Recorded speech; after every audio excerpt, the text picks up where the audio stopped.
मौक्तिकानां माला क्लुप्ता सधनस्तस्फटिकमणिनिभैर्मौक्तिकैर्मण्डिताङ्गः शुभ्रैरभ्रैरदभ्रैरुपरि विरचितैर्मुक्तपीयूषवर्षैः आनन्दीनः पुनीयाधरिणलिनगदा शङ्खपाणिर्मुकुन्दः भूपाधो यस्य नाभिर्वियदसुरनिलश्चन्द्रसूर्यौ च नेत्रे कर्णावाशाशिरोद्भैर्मुखमपि दहनो यस्य वास्तेयमब्धिः अन्तस्तं यस्य विश्वं सुरनरकरघोघोभिगन्धर्वदैत्यैः चित्रं रम्यतेत्रं त्रिभुवनवपुषं विष्णुमीशं नमामि। ॐ नमो भगवते वासुदेवाय। शान्ताकारं भुजगशयनं पद्मनाभं सुरेशं विश्वाधारं गगनसदृशं मेघवर्णं शुभाङ्गं लक्ष्मीकान्तं कमलनयनं योगिहृद्ध्यानगम्यं वन्दे विष्णुं भवभयहरं सर्वलोकैकनाथम्। मेघश्यामं पीतकौशेयवासं श्रीवत्साङ्कं कौस्तुभोद्भासिताङ्गं पुण्योपेतं पुण्डरीकायताक्षं विष्णुं वन्दे सर्वलोकैकनाथम्। नमः समस्तभूतानामादिभूताय भूभृते अनेकरूपरूपाय विष्णवे प्रभविष्णवे सशङ्खचक्रं सकिरीटकुण्डलं सपीतवस्त्रं सरसीरुहेक्षणम् सहारवक्षस्थलशोभिकौस्तुभं नमामि विष्णुं शिरसा चतुर्भुजम्। छायायां पारिजातस्य हेमसिंहासनोपरि आसीनमम्बुदश्याममायताक्षमलङ्कृतं चन्द्राननं चतुर्बाहुं श्रीवत्साङ्कितवक्षसं रुक्मिणी सत्यभामाभ्यां सहितं कृष्णमाश्रये। ॐ हरिः ॐ। ॐ विश्वं विष्णुर्वषट्कारो भूतभव्यभवत्प्रभुः भूतकृद्भूतभृद्भावो भूतात्मा भूतभावनः भूतात्मा परमात्मा च मुक्तानां परमागतिः अव्ययः पुरुषः साक्षी क्षेत्रज्ञोऽक्षर एव च योगो योगविदां नेता प्रधानपुरुषेश्वरः नारसिंहवपुः श्रीमान् केशवः पुरुषोत्तमः सर्वशिवस्थाणुर्भूताधिर्निधिरव्ययः सम्भवो पावनो भर्ता प्रभवः प्रभुरीश्वरः स्वयंभूशम्भुरादित्यः पुष्कराक्षो महास्वनः अनादिनिधनो धाता विधाता धातुरुत्तमः अप्रमेयो हृषीकेशः पद्मनाभोऽमरप्रभुः विश्वकर्मा मनुस्त्वष्टा स्तविष्टस्तविरो ध्रुवः अग्राह्यः शाश्वतः कृष्णो लोहिताक्षः प्रदर्शनः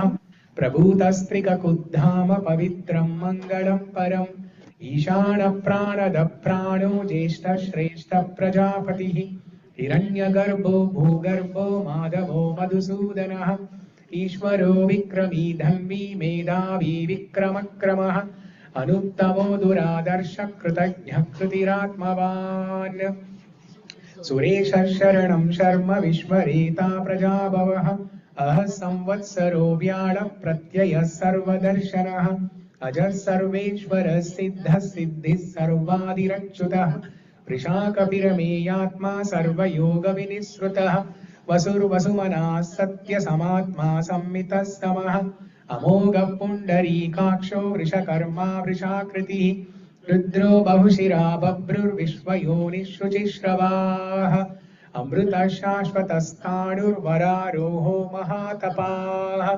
सर्वगः सर्वविद्भानुविश्वक्सेनो जनार्दनः वेदो वेदविदव्यङ्गो वेदाङ्गो वेदवित्कविः लोकाध्यक्षः सुराध्यक्षो धर्माध्यक्षः कृताकृतः चतुरात्मा चतुर्व्यूहश्चतुर्ध्रंष्टश्चतुर्भुजः भ्राजिष्णुर्भोजनं भोक्ता सहिष्णुर्जगदादिजः अनघो विजयो जेता विश्वयोनिः पुनर्वसुः उपेन्द्रो वामनप्रांशु अमोघश्चुचिरूर्जितः अतीन्द्रः सङ्ग्रहः सर्गो धृतात्मा नियमो यमः वेद्यो वैद्यः सदा योगी वीरः माधवो मधुः अतीन्द्रियो महामायो महोत्साहो महाबलः महाबुद्धिर्महावीर्यो महाशक्तिर्महाद्युतिः अनिर्देशवपुः श्रीमान् अमेयात्मा महादृदृत् महेश्वासो महीभर्ता श्रीनिवासः सतां गतिः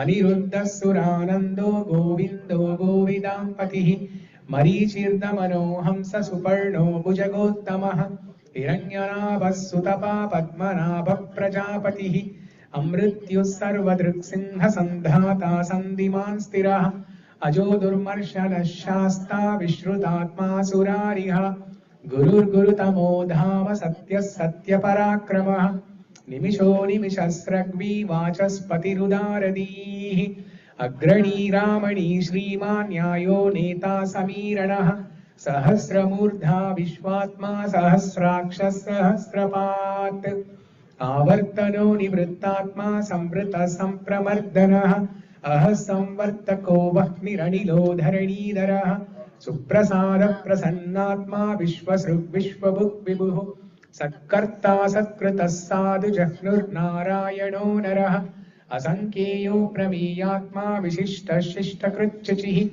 सिद्धार्थः सिद्धसंकल्प सिद्धिदः सिद्धिसाधनः वृषाही वृषभो विष्णु वृषपर्वा वृषोदरः वर्धनो वर्धमानश्च विविक्तः श्रुतिसागरः सुभुजो दुर्धरो वाग्मी महेन्द्रो वसुदो वसुः नैकरूपो बृहद्रूपः श्रीपिविष्टप्रकाशनः ओजस्तेजोद्युतिधरः प्रकाशात्मा प्रतापनः बुद्धस्पष्टाक्षरो मन्त्रचन्द्रांशुर्भास्करद्युतिः अमृतांशूद्भवो भानुः शशबिन्दुः सुरेश्वरः औषधं जगतः सेतु सत्यधर्मपराक्रमः भूतभव्यभवन्नादः पवनः पावनो नलः कामः कामकृत्कान्तः कामः कामप्रदप्रभुः युगादिकृद्युगावर्तो नैकमायो महाशनः अदृश्यो व्यक्तरूपश्च सहस्रचितनन्तजित् इष्टो विशिष्टः शिष्टेष्टः शिखण्डीनहुषो वृषः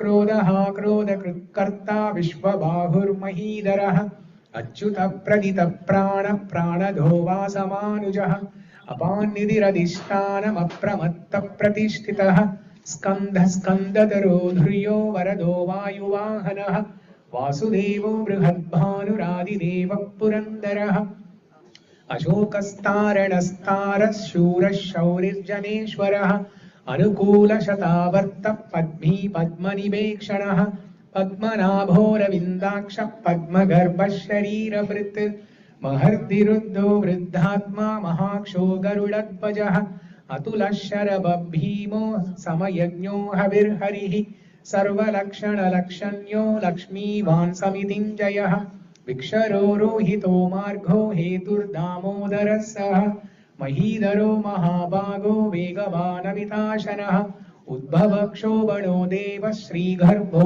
परं श्रीगर्भः परमेश्वरः करणं कारणं कर्ता विकर्ता गुहद्गहनो गुहः व्यवसायो व्यवस्थानः संस्थानस्थानदो ध्रुवः परर्दि परमस्पष्टः तुष्टः पुष्टः शुभेक्षणः रामो विरामो विरतो मार्गो नेयो नयो नयः वीरः शक्तिमतां श्रेष्ठो धर्मो धर्मविदुत्तमः वैकुण्ठः पुरुषः प्राणः प्राणदः प्रणमः पृथुः हिरण्यगर्भः शत्रुघ्नो व्याप्तो वायुरदोक्षजः ऋतुः सुदर्शनः कालः परमेष्टि परिग्रहः उग्रः संवत्सरो दक्षो विश्रामो विश्वदक्षिणः विस्तारस्तावरस्ताणुप्रमाणं बीजमव्ययम् अर्धोऽनर्धो महाकोशो महाभोगो महाधनः अनिर्विन्नस्तविष्टो भूधर्मयूपो महामहक नक्षत्रणेमिर्नक्षत्री क्षमक्षामः समीहनः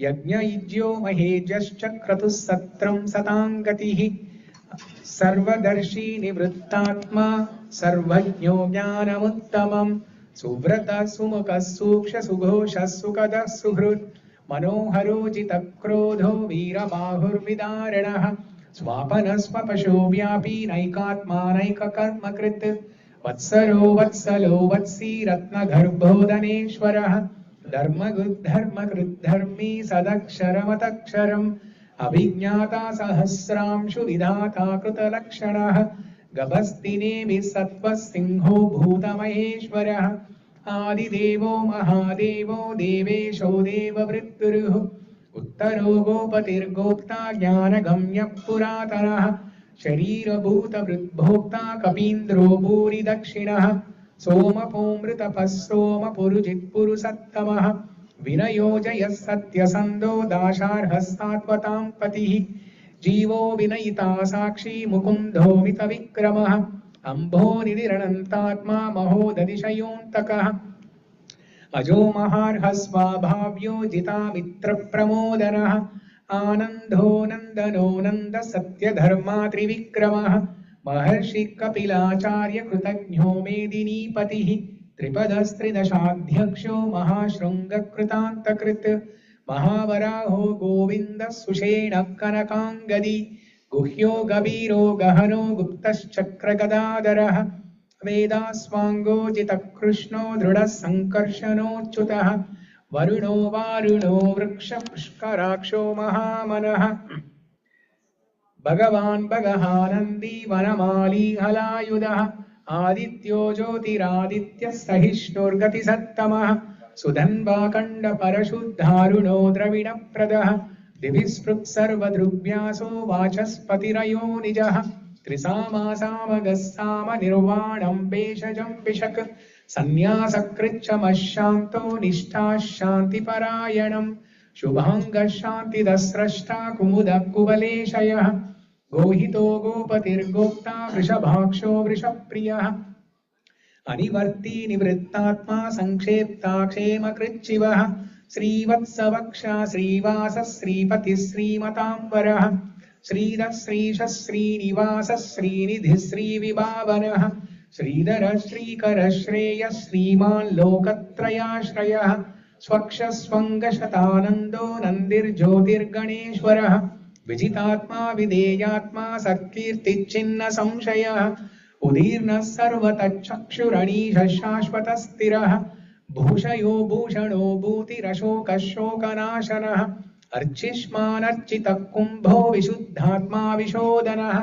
अनिरुद्धो प्रतिरदः प्रद्युम्नो मितविक्रमः कालनेमिनिघा शौरिशूरः शौरजनेश्वरः त्रिलोकात्मा त्रिलोकेशः केशवः केशिहा हरिः कामदेवः कामपालः कामी कान्तकृतागमः अनिर्देशवपुर्विष्णु वीरोऽनन्तो धनञ्जयः ब्रह्मण्यो ब्रह्मकृत् ब्रह्म ब्रह्म ब्रह्म विवर्धनः ब्रह्मविद्ब्रह्मणो ब्रह्म ब्रह्मज्ञो ब्रह्मणप्रियः महाक्रमो महाकर्मा महातेजो महारगः महाक्रतुर्महायज्वा महायज्ञो महाहविः स्तव्यस्तव प्रियस्तोत्रं स्तुतिस्तोतारणप्रियः पूर्णः पूर्णयिता पुण्यः पुण्यकीर्तिरनामयः मनोजवस्तीर्थकरो वसुरेता वसुप्रदः वसुप्रदो वासुदेवो वसुर्वसुमना हविः सद्गतिः सत्कृतिः सत्ता सद्भूतिः सत्परायणः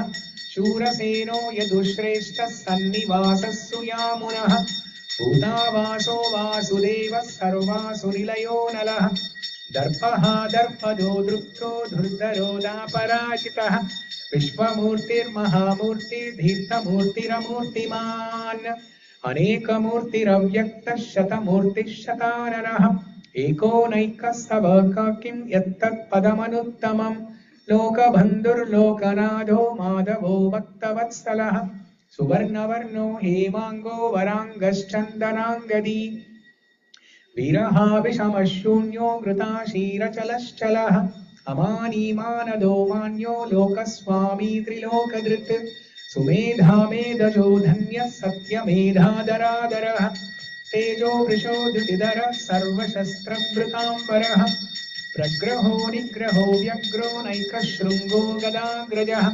चतुर्मूर्तिश्चतुर्बाहुश्चतुर्व्यूहश्चतुर्गतिः चतुरात्मा चतुर्वेदविवेकपात् समावर्तो निवृत्तात्मा धुर्जयो दुरतिक्रमः दुर्लभो दुर्गमो दुर्गो दुरावासो दुरारिः शुभाङ्गो लोकसारङ्गः सुतन्तुस्तन्तुवर्धनः इन्द्रकर्मा महाकर्मा कृतकर्मा कृतागमः उद्भवः सुन्दरः सुन्दो पद्मरत्ननाभः सुलोचनः अर्को वाजसनशृङ्गी जयन्तः सर्वविद्यैः सुवर्णबिन्दुरक्षोभ्यः सर्ववागीश्वरेश्वरः महाहृदो महागर्तो महाभूतो महानिधिः कुमुदः कुन्दरः कुन्दपर्जन्यः पवनो निलः अमृताशोऽमृतवपुः सर्वज्ञः सर्वतोमुखः सुलभः सुव्रतः सिद्धः शत्रुचिच्शत्रुतापनः व्यग्रोदो धुम्बरोऽश्वत्थश्चाणूरान्ध्रनिषूदनः सहस्रार्चिः सप्तजिह्वा सप्तैधः सप्तवाहनः अमूर्तिरनगोचिन्त्यो भयकृद्भयनाशनः अनुर्बृहतस्थूलो गुणभृन्निर्गुणो महान् अधृतस्वधृतस्वास्य प्राग्वंशो वंशवर्धनः भारभृत्कथितो योगी योगीशः सर्वकामदः आश्रमश्रमणक्षाम सुपर्णो वायुवाहनः धनुर्धरो धनुर्वेदो दण्डो दमः अपराजितः सर्वसहो नियन्ता नियमो यमः सत्यवान् सात्विकः सत्यधर्मपरायणः अभिप्राय प्रियार्होर्ह प्रियकृतिप्रीतिवर्धनः विहाय सगतिर्ज्योति सुरुचिर्हुत विक्बुभुः रविर्विरोचनः सूर्यसविता रविलोचनः अनन्तहुत बुग्भोक्ता सुखदो नैकदोऽग्रजः अनिर्विन्नः सदामर्षि लोकाधिष्ठानमद्भुतः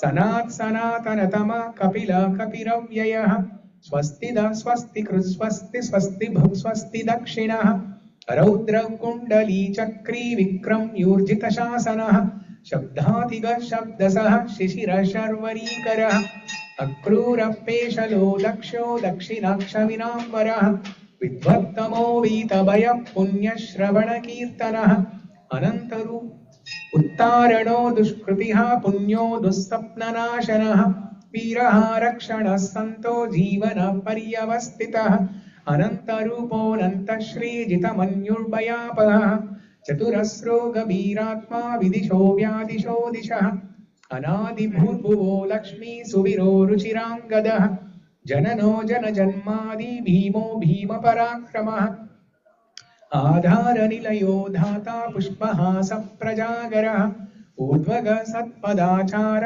प्राणद प्रणवप्पनः प्रमाणं प्राणनिलय प्राणधृत् प्राणजीवनः तत्त्वं तत्त्वविदेकात्मा जन्म मृत्युजरातिगः भूर्भुवः स्वस्तरुस्तारः सविता प्रपितामहः यज्ञो यज्ञपतिर्यज्वा यज्ञाङ्गो यज्ञवाहनः यज्ञभृद्यज्ञकृद्यज्ञी यज्ञभुग्यज्ञसाधनः यज्ञान्तकृद्यज्ञगुह्यमन्नमन्नाद एव च आत्मयोनिः स्वयं जातो वैकानः सामगायनः देवकीनन्दनः स्रष्टा क्षितीशः पापनाशनः शङ्खबृन्नन्दकी चक्री शाङ्गधन्वा गदाधरः रथाङ्गपाणिरक्षोभ्यः सर्वप्रहरणायुधः श्रीसर्वप्रहरणायुध ॐ नम इति वनमाली गदीशाङ्गी शङ्की चक्री च नन्दकी श्रीमान्नारायणो विष्णुर्वासुदेवो विरक्षतु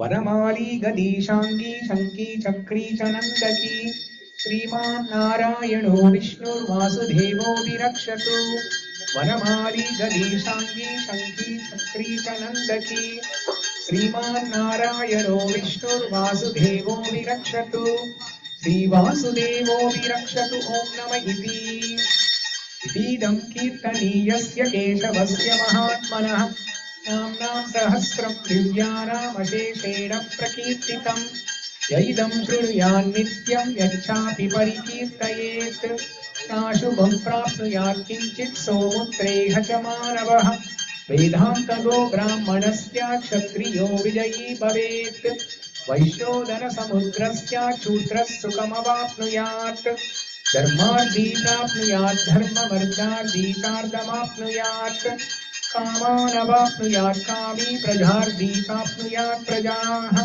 भक्तिमान् यः सदोत्थाय शुचिस्तद्गतमानसः सहस्रं वासुदेवस्य नाम्नमेतत् प्रकीर्तयेत् यशः प्राप्नोति विपुलं ज्ञाति प्राधान्यमेव च अचलां श्रियमाप्नोति श्रेयः प्राप्नोत्यनुत्तमम् न भयं क्वचिदाप्नोति वीर्यं तेजश्च विन्दति भवत्यरोगो दुदिमान् बलरूपगुणान्वितः रोगार्तो मुच्यते रोगाद्बद्धो मुच्येत बन्धनात् भयान् मुच्येत भीतस्तु मुच्येतापन्नापदः दुर्गाण्यतितरत्याशु पुरुषः पुरुषोत्तमम् स्तुवन्नाम सहस्रेण नित्यं भक्तिसमन्वितः वासुदेवाश्रयो मर्त्यो वासुदेवपरायणः सर्वपापविशुद्धात्मा याति ब्रह्म सनातनम् न वासुदेवभक्तानां विद्यत् अशुभं विद्यते क्वचित् जन्म मृत्युजरा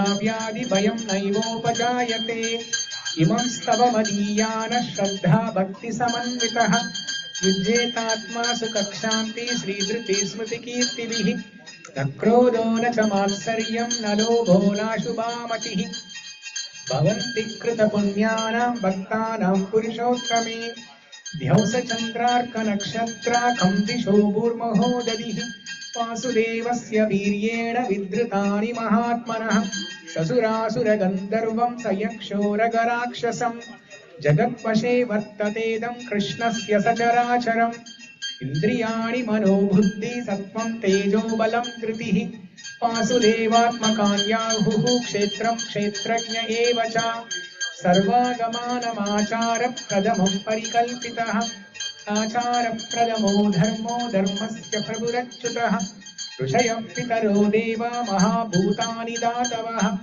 जङ्गमाजङ्गमं छेदं जगन्नारायणोद्भवम् योगज्ञानं तदा साङ्ख्यं विद्याशिल्पादिकर्म च वेदाशास्त्राणि विज्ञानमेतत् सर्वं जनार्दनात् एको विष्णुर्महद्भूतं पृथग्भूतान्यनेकशः त्रिलोकान् व्याप्य भूतात्मा भुङ्क्ते विश्वभुगव्ययः इमं स्तवं भगवतो विष्णोर्व्यासेन कीर्तितं पठेद्य इच्छेत् पुरुषः श्रेयः प्राप्तुं सुखानि च विश्वेश्वरमजं देवं जगतः प्रभवाप्ययम् भजन्ति ये पुष्कराक्षं न ते यान्ति पराभवम् न ते यान्ति पराभवम् ॐ नम इति अर्जुन उवाच पद्मपत्रविशालाक्ष पद्मनाभसुरोत्तम भक्तानामनुरक्तानां त्राता भव जनार्दन श्रीभगवानुवाच यो मां नाम सहस्रेण स्तोतुमिच्छति पाण्डव सोऽहमेकेन श्लोकेन स्तुत एव न संशयः ॐ नम इति व्यास उवाच वासनाद्वासुदेवस्य वासितं ते जगत्त्रयम् सर्वभूतनिवासोऽसि वासुदेव नमोऽस्तु ते श्रीवासुदेव नमोऽस्तु ॐ नम इति पार्वत्युवाच केनोपायेन लघुना विष्णोर्नाम सहस्रकम् पठ्यते पण्डितैर्नित्यं श्रोतुमिच्छाम्यहं प्रभो ईश्वर उवाच श्रीराम राम रामेति रमे रामे मनोरमे सहस्रनाम तत्तुल्यं राम नाम वरानने श्रीराम राम रामेति रमे रामे मनोरमे सहस्रनाम तत्तुल्यं राम नाम वरानने श्रीराम राम रामेति रमे रामे मनोरमे सहस्रनाम तत्तुल्यं राम नाम वरानने श्रीराम नाम वरानन ॐ नम इति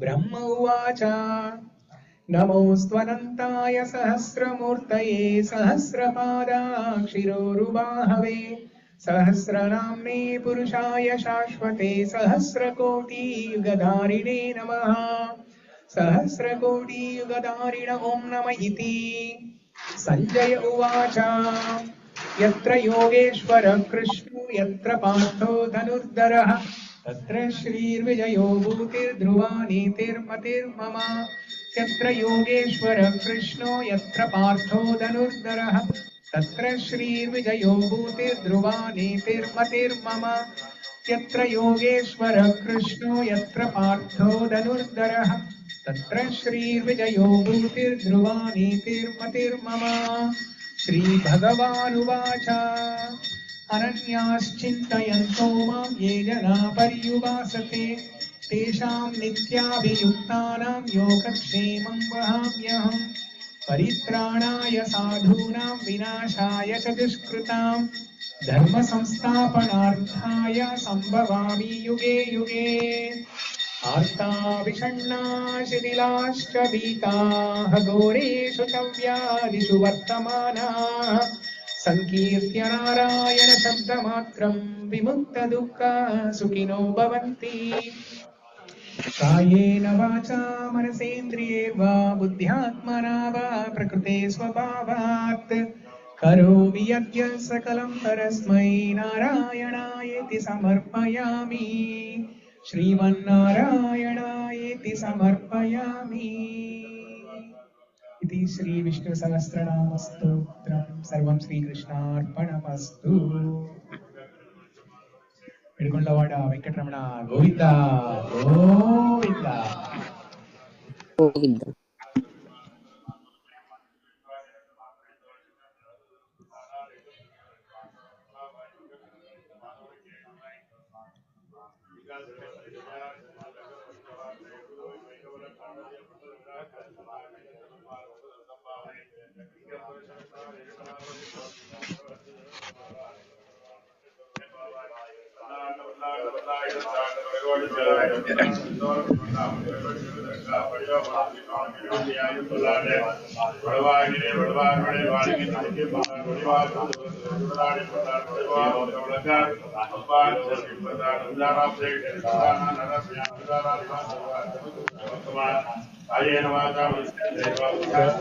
प्रकृति स्वभाव करोमि यद्यत् सकलं परस्मै समर्पयामि कृष्णार्पणमस्तु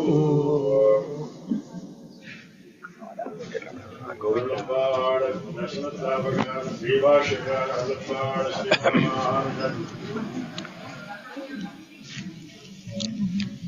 సో అక్కడికి వెళ్దాం ఆ రూమ్కి. So whoever is online, just give us 2 minutes. We'll go to a different room and start the class, okay?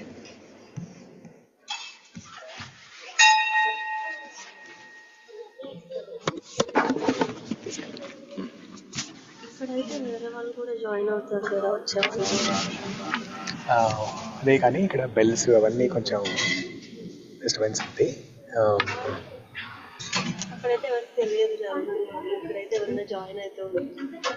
పని చేద్దాం, మధ్యలో వచ్చి నువ్వు చెప్పు. ఇక్కడ వీళ్ళందరినీ అక్కడ తీసుకు ఒక 1 minute అంతే కదా.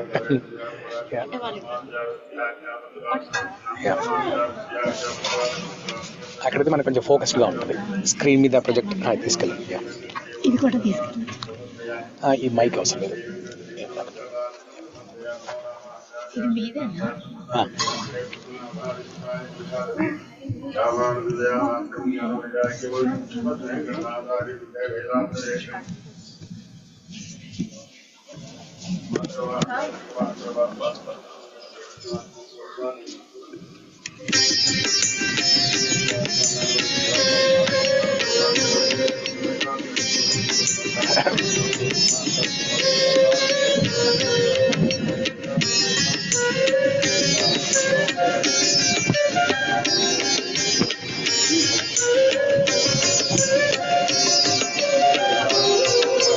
శ్రీనివాస గోవింద, శ్రీ వెంకటేశ గోవింద, భక్తవత్సల గోవింద, భాగవత ప్రియ గోవింద, గోవింద హరి గోవింద, గోకుల నందన గోవింద, గోవింద హరి గోవింద, గోకుల నందన గోవింద, నిత్య నిర్మల గోవింద, నీలమేఘ శ్యామ గోవింద, పురాణ పురుష గోవింద, పుండరీకాక్ష గోవింద, గోవింద హరి గోవింద, గోకుల నందన గోవింద, గోవింద హరి గోవింద, గోకుల నందన గోవింద, నందనందన గోవింద, నవనీత చోర గోవింద, పశుపాలక శ్రీ గోవింద, పాప విమోచన గోవింద, గోవింద హరి గోవింద, గోకుల నందన గోవింద,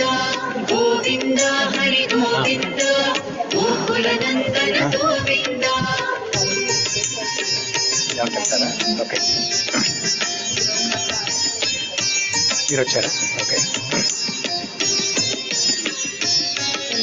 दुष्ट संहार गोविंद, दुरित निवारण गोविंद, शिष्ट परिपालक गोविंद, कष्ट निवारण गोविंद, गोविंद हरि गोविंद, गोकुल नंदन गोविंद, गोविंद हरि गोविंद, गोकुल नंदन गोविंद, वज्र मुकुटधर गोविंद, वराह मूर्ति गोविंद, गोपी जन लोला गोविंद, गोवर्धनोद्धार गोविंद, गोविंद हरि गोविंद, गोकुल नंदन गोविंद, गोविंद हरि गोविंद, गोकुल नंदन गोविंद, दशरथ नंदन गोविंद, दशमुखमर्दन गोविंद, पक्षी वाहना गोविंद, पांडव प्रिय गोविंद, गोविंद हरि गोविंद, गोकुल नंदन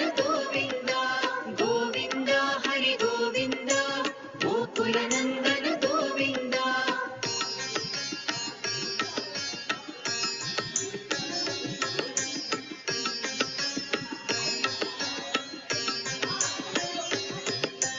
मत्स्य कूर्मा गोविंद, मधुसूदन हरि गोविंद, वराह नृसिंह गोविंद, वामन भृगुराम गोविंद, गोविंद हरि गोविंद, गोकुल नंदन गोविंद, गोविंद हरि गोविंद, गोकुल नंदन गोविंद, बलरामानुज गोविंद, बौद्ध कल्किधर गोविंद, वेणुगान प्रिय गोविंद, वेंकटरमण गोविंद, गोविंद हरि गोविंद, गोकुल नंदन गोविंद, गोविंद हरि गोविंद, गोकुल नंदन गोविंद, सीतानायक गोविंद, ఎంటర్ అవుతున్నప్పుడు श्रित ఎలా परिपालक చదవండి? गोविंद, दरिद्र जन पुष गोविंद, धर्म संस्थापक गोविंद, गोविंद हरि गोविंद, गोकुल नंदन गोविंद,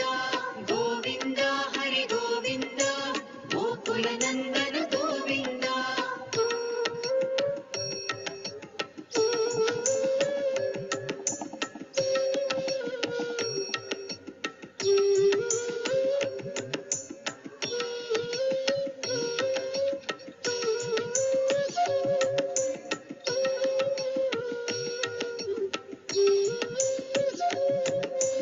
अनाथ रक्षक गोविंद, आपद बांधव गोविंद, शरणगत वत्सल गोविंद, करुणा सागर गोविंद, गोविंद हरि गोविंद, गोकुल नंदन गोविंद, गोविंद हरि गोविंद, गोकुल नंदन गोविंद, कमल दलाक्ष गोविंद, कामित फलद गोविंद, पाप विनाशक गोविंद, पाहि मुरारे गोविंद, गोविंद हरि गोविंद, गोकुल नंदन गोविंद, गोविंद हरि गोविंद, गोकुल नंदन गोविंद, श्री मुद्रांकित गोविंद, श्रीवत्सांकित गोविंद, धरणी नायक गोविंद, दिनकर तेज गोविंद, गोविंद हरि गोविंद, गोकुल नंदन गोविंद, गोविंद हरि गोविंद, गोकुल नंदन Govind,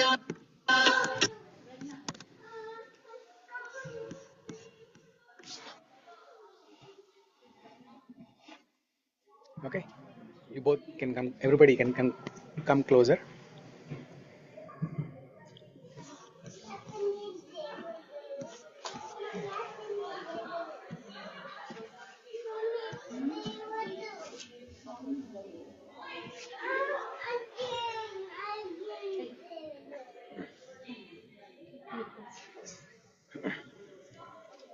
Okay, Hare Krishna everyone online. Hare Krishna Prabhuji. Hare Hare Krishna. Krishna. Hare Krishna. Hare Krishna, Guruji. Hare Krishna.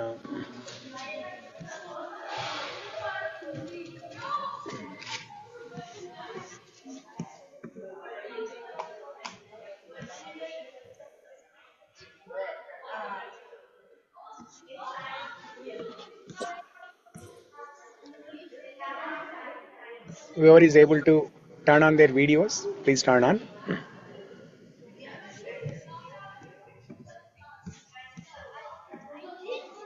Okay. Thank you.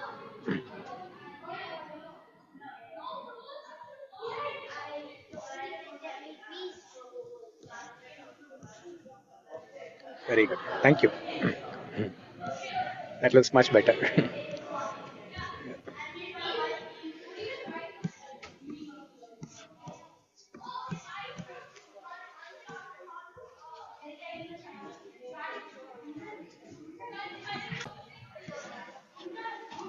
Okay.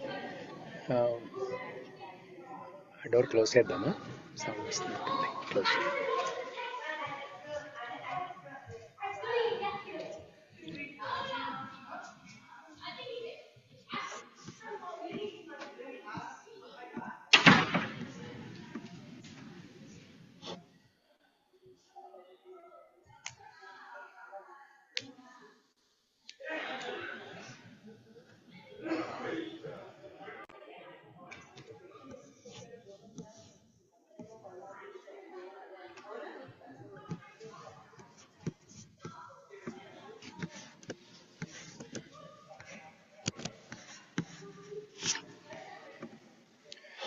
Okay. Hare Krishna. Welcome back to this session on Vishnu Sahasra Nāma Stotram, the study of Vishnu Sahasra Nāma Stotram to understand the meaning of each and every word. I believe this is the fifth session. Is that right? Okay, fifth. Yeah. So, what did we discuss last week? The qualities of Vishnu Sahasra Nāma Stotram. The 6 qualities of Vishnu Sahasra Nāma Stotram. What are those qualities? Does anyone remember? Essence of Mahabharata. Ah, very good. Some words gathered by rishis like Rama, those words. And it is presented by Vyāsa Vaisaṁ and Bhishma's devotion towards Krishna, and it is accepted by universe, and essence of Bhagavad Gita. Very good. Big round of applause to Sarita. Yeah. It is compiled by Vyāsacharya, not Vaishampayana, Vyāsacharya, who is Vyasadeva. Yeah. Vaishampayana is a disciple of Vyasadeva. Yes. Yeah. Okay. Very good. So I'll show the screen again, just to summarize the 6 points that we discussed last week.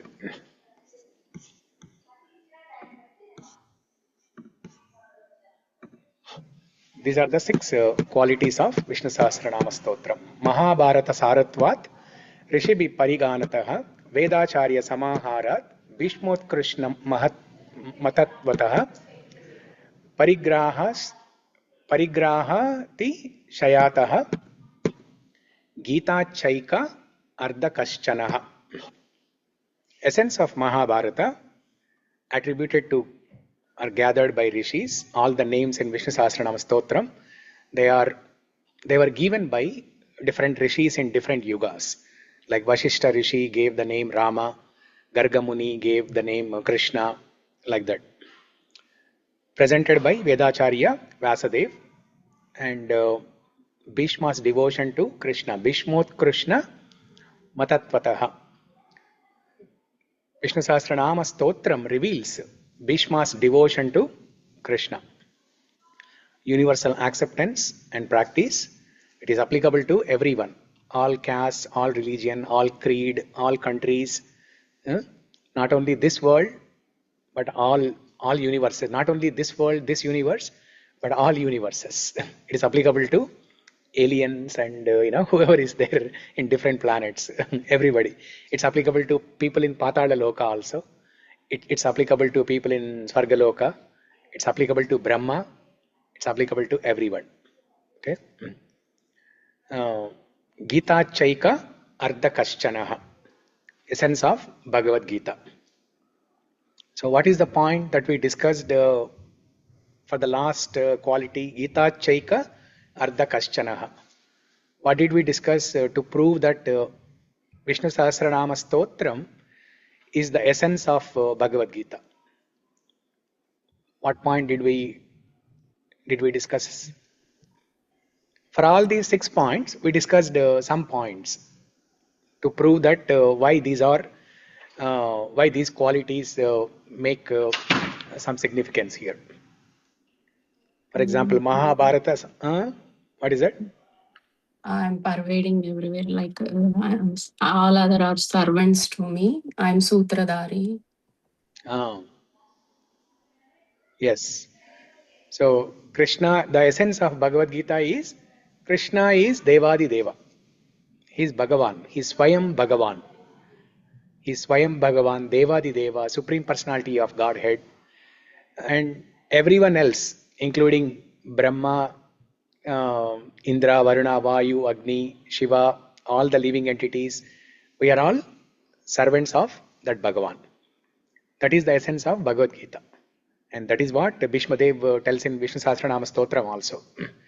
And another essential teaching of Bhagavad Gita is Krishna says in Bhagavad Gita, Satatam kirtayanto mam yatantascha dridavataha namasyantasya mam nitya yukta upasate.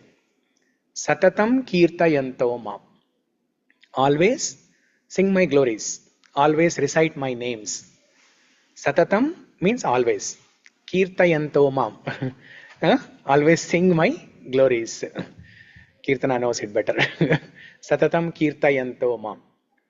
So when it comes to kirti or kirtayati, we can sing names of the Lord. We can discuss leelas of the Lord. We can discuss about his Rupa, Guna, Nama, Rupa, Guna, Leela. Okay? This is all Kirtana. And Vishnu Sahasra Nāma Stotram is all about Nama Sankirtana.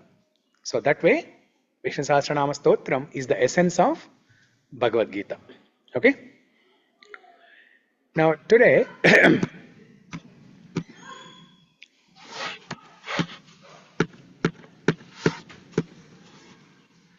we'll discuss one important aspect. Before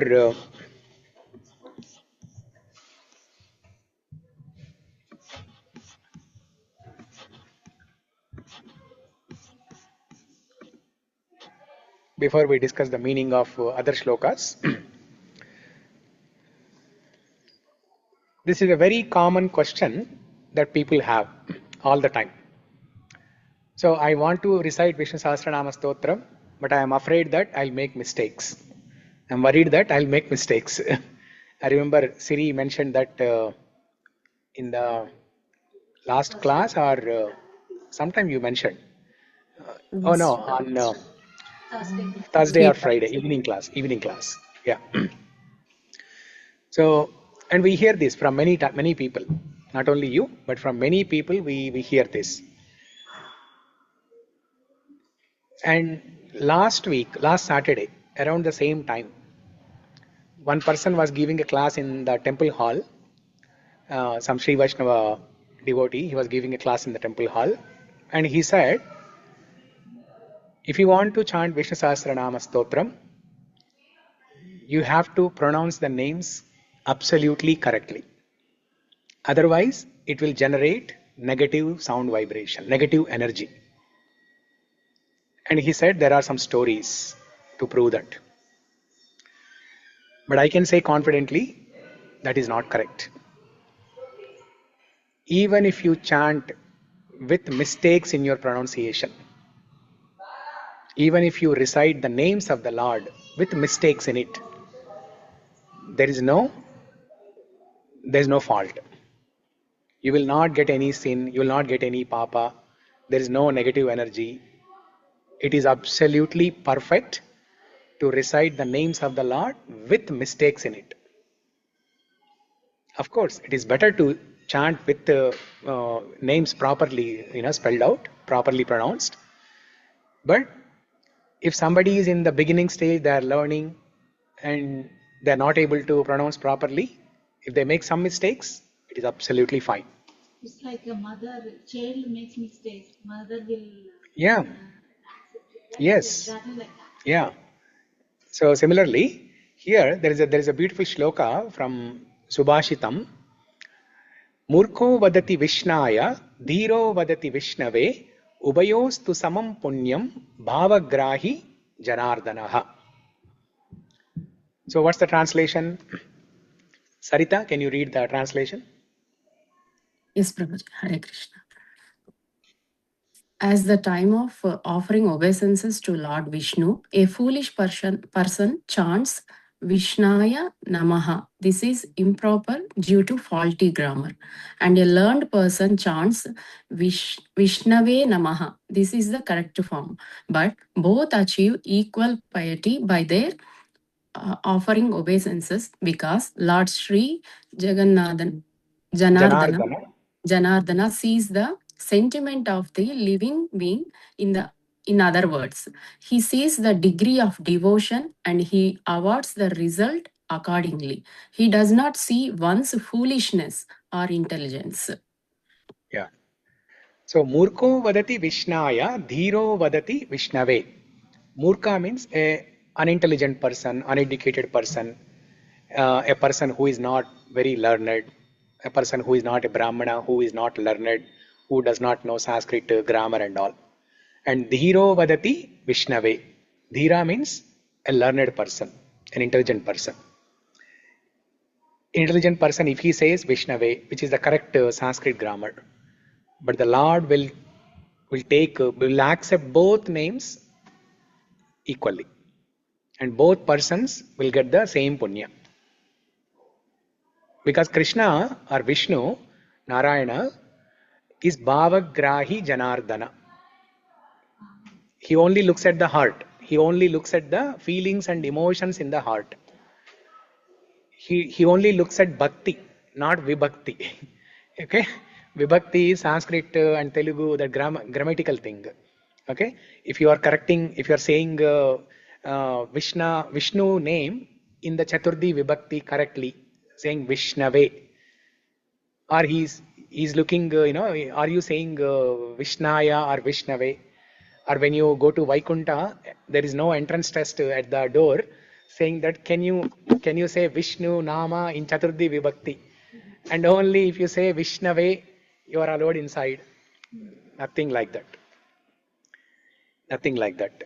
So, but why there is a confusion like this? Vishnu, for example, talking about Vishnaya and versus Vishnave. All the names that are ending with akara shabda. Give me some examples of Lord's names that are ending with akara shabda. Narayana, Govinda, Vasudeva, Vasudeva, Madhava,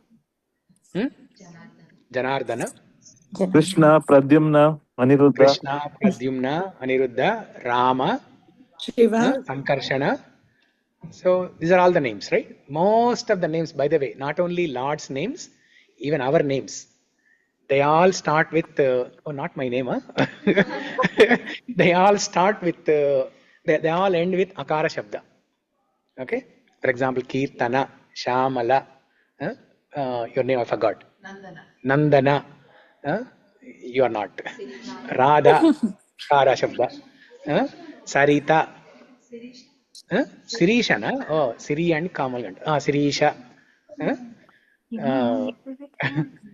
So, అందరూ ఇక్కడున్న అందరూ నేను అక్కడిని తప్ప. Actually, my name is Srinivasa. yeah, that's what I'm going to say. అట్లా అంటారు కానీ but Srinivasa. Okay, so my name also Samanvita. Samanvita. So most of the names you see, my mother's name is Bharatamma, my father's name is Somaya, Pravallika, my daughter's name is Pravallika, Kavita, wife's name Kavita. Oh Jyoti, not your name. Your name is not ending in Akara Shabda. Nama. Nama Kirti. That is also not ending in Akara Shabda. So if a name is ending in akara shabda, then the chaturthi vibhakti, you apply chaturthi vibhakti by saying ya. Krishna, Krishnaya, Rama, Ramaya, Vasudeva, Vasudevaya, Sankarshana, Sankarshanaya, Narayana, Narayanaya, Jagannatha, Jagannathaya. So like that. But if a name is ending in Ukara Shabda, now give me an examples of names ending with Ukara Shabda. My name Bindu. Bindu, Bindu, Vishnu, Vishnu, Vishnu, Other names? Shambhu, Vishnu, very good. Jishnu, Jishnu, Vishnu, Vishnu, Jishnu. Jishnu, Vishnu, Jishnu, Shambhu, Bhrigu. What else? Prutu, Prutu. Prithu, very good. So like that, there are few only you can recollect only few names. The names are few compared to Akara Shabda, and you can recollect only very few. So if a name is ending in Ukara Shabda, then the Chaturthi Vibhakti becomes A. Vishnave, not A, Ve actually. The other one is Akara Shabda, Chaturthi Vibhakti is Aya. Ukara Shabda, Chaturthi Vibhakti, Ve. Vishnu becomes Vishnave. Krishna becomes Krishnaya. Krishnaya Vasudevaya Devaki Nandanaya Cha Nanda Gopakumaraya Govindhaya Namo Namaha. Okay. So all names ending in Akara Shabda and the Chaturthi Vibhakti Aya like that. That means on to Krishna. Krishnaya means on to Krishna. Similarly, Vishnave means on to Vishnu. Okay. But here the Lord does not make any distinction. If a person is saying Vishnave or Vishnaya, he accepts them equally. So when you hear somebody saying that chanting Lord's names incorrectly with the improper pronunciation, you will get negative energy. No, don't believe that.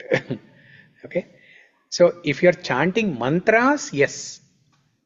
Mantra Om Namo Narayanaya. There you have to say Narayanaya only. You cannot say Om Namo Narayane, Narayanave. You cannot say like that. It has to be perfect, 100% perfect. Mantra, it has to be pronounced absolutely correctly. And mantra, same mantra you will repeat, right? So there is no possibility of making mistake there. If you learn that mantra 10 times, 20 times, you will get the correct pronunciation. Om Namo Bhagavate Vasudevaya, Namo Narayanaya, Hare Krishna, Krishna Krishna, Hare Hare, Hare Rama, Rama Rama, Hare Hare. Where is the possibility of making mistake here? There is no possibility.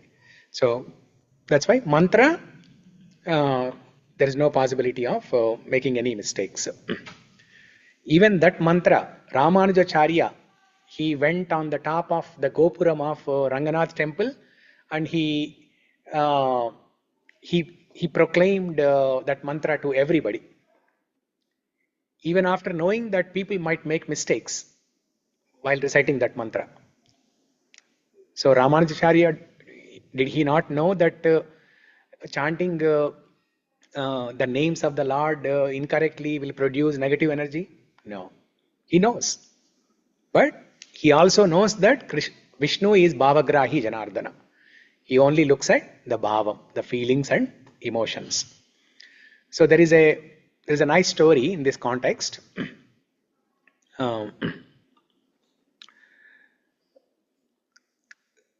In the border of Tamil Nadu and Kerala, there was a person who was walking on a street, and one day when he was walking on a street, he heard the chanting of Vishnu Sahasra Nāma Stotram from some house. He heard the sound of Vishnu Sahasra Nāma Stotram.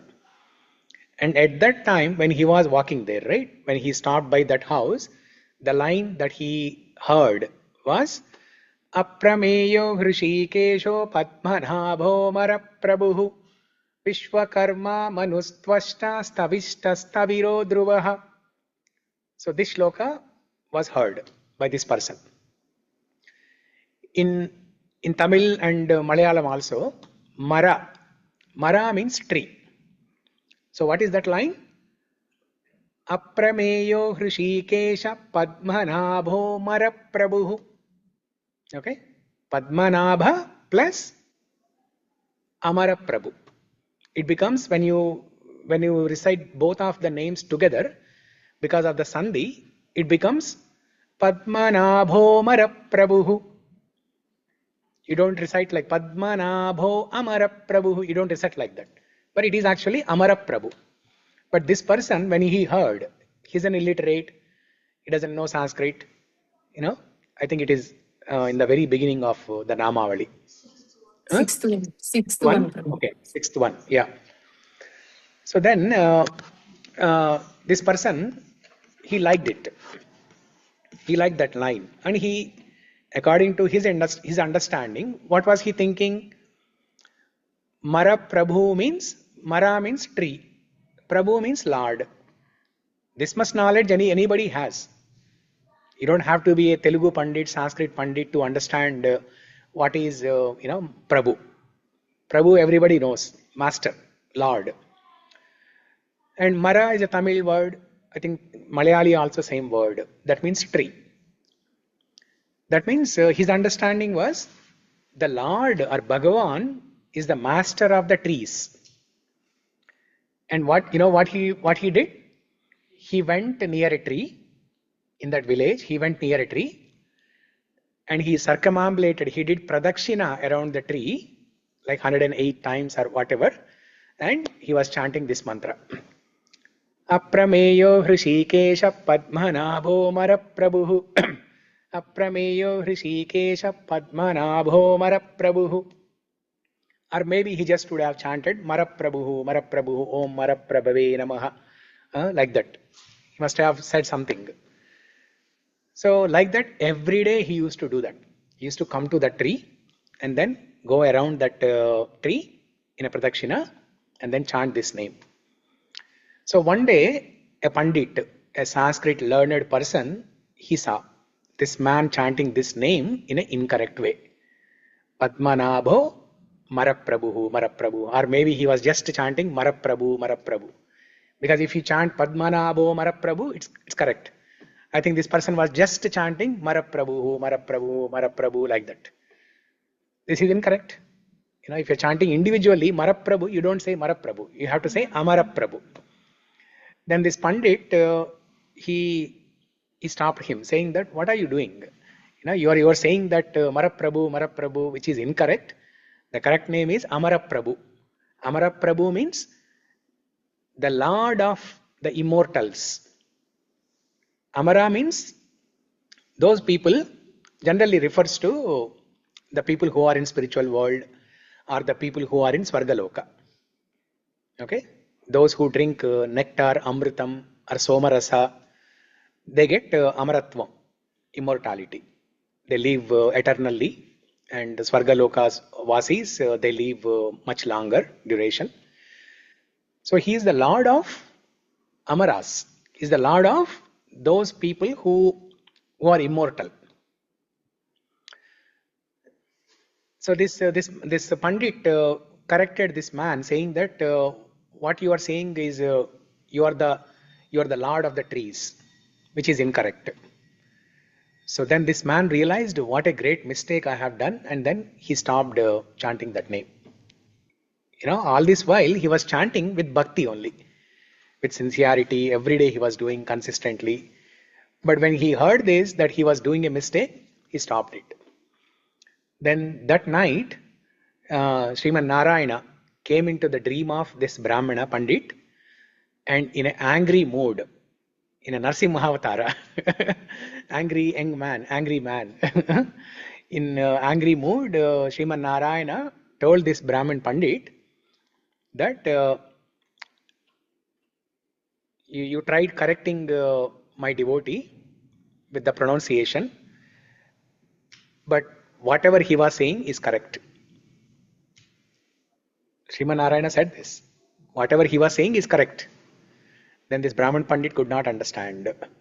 Then he said, "Oh Swami, but it is Padmanabho Amara Prabhu, right?" But he was chanting Mara Prabhu, Mara Prabhu. Then Swami said, I am Vananarayana. Okay? Vishnu Purana glorifies Vishnu as Vananarayana.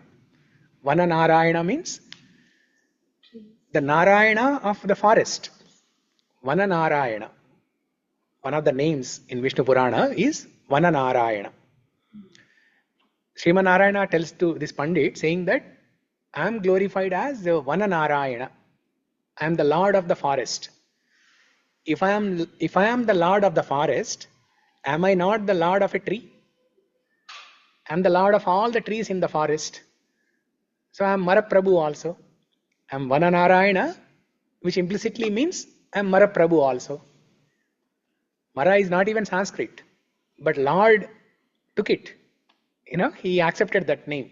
Prabhu is Sanskrit, Mara is Tamil or Malayalam. But the Lord combined these two and he accepted it. So then Swami told this Pandit that you go and seek for an apology from this man and ask him to continue to chant this name. Then the Pandit realized his mistake. He went to that man and fell at his feet and said whatever happened in the dream. And he encouraged him to chant Mara Prabhu like that. So another meaning of Mara Prabhu is, see, Amara Prabhu, now we know, the Lord of immortal. Mara Prabhu means those who are not immortal. If you want to understand Mara Prabhu from Sanskrit point of view, from Tamil or Malayalam point of view, it is Mara Prabhu means the Lord of the tree. But from Sanskrit point of view, Mara Prabhu means the Lord of those who are not immortal.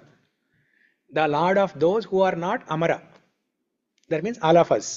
All of us who are not drinking Somarasa, who are not drinking Amritam.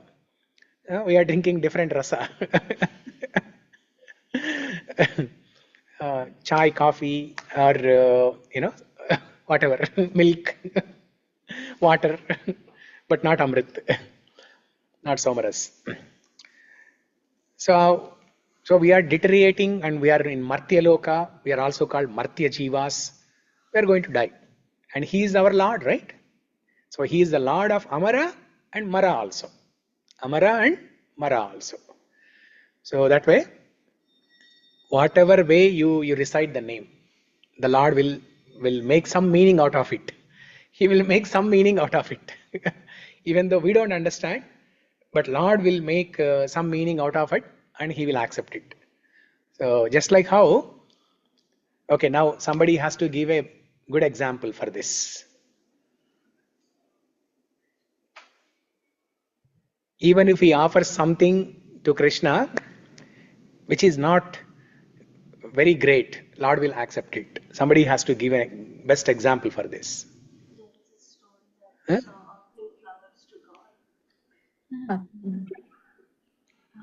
From Pushpan. Oh, there is a story like that. Flowers fell on the ground and then he picks up a orange and white flower ఉంటుంది, అది కింద పండి పెట్టారు కదా, పారిజాత పూలు. Yeah, కింద పడినే పెట్టాలి. కింద పడినే పెట్టాలి. కింద పడినే పెట్టాలి. కింద పడినే పెట్టాలి. బట్ భూమి మీద, నేల మీద కాదు.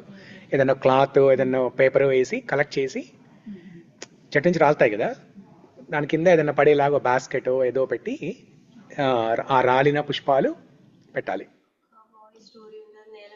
ప్రభుజీ ఒక స్టోరీ ఉంటుంది. One second. యా, అవి నేల మీద పడినా కూడా అవే తీసుకొని వెళ్ళి ఆఫర్ చేస్తాడు. Yeah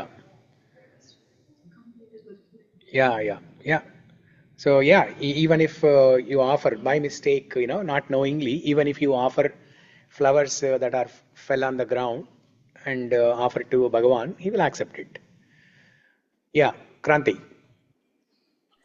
Prabhuji, like I don't know the exact name of the story, but there is a story like where one king and there is a one pottery man who do the pots. So the king every day he do puja with all gold flowers and everything. But Tondaman the Chakravarti. yeah. Tondaman So Chakravarti. Yeah. he offers with like he do the mud pots and with the leftover mud he will make the flowers and throw like that because he don't know how to Yeah. do how to worship and how to recite any mantra or anything, but though Lord will appear to him and not to the Raja. Yeah. Yes. Yeah. And there's a beautiful Annamacharya Kirtana about it, right? uh, yeah. And I remember Brahma Vimochana Lila Prabhuji. There, some gopis, they put some curd rice, what they, from their mouth to, I mean, from their plate to Krishna, Yeah. he accepted that, no? Yes. I heard that. Another very common, popular example. Patram. Prabhuji Valmiki రాసినప్పుడు first ఆయన మరా మరా మరా అని start చేశారు, అది రామాగా convert అయ్యి తీసుకున్నారు. Very good. That's another one. Yes. So same name, right? Maraprabhu, and he was chanting Mara, Mara, Mara, Yeah, Mara, Mara Mara. Yeah. Yeah.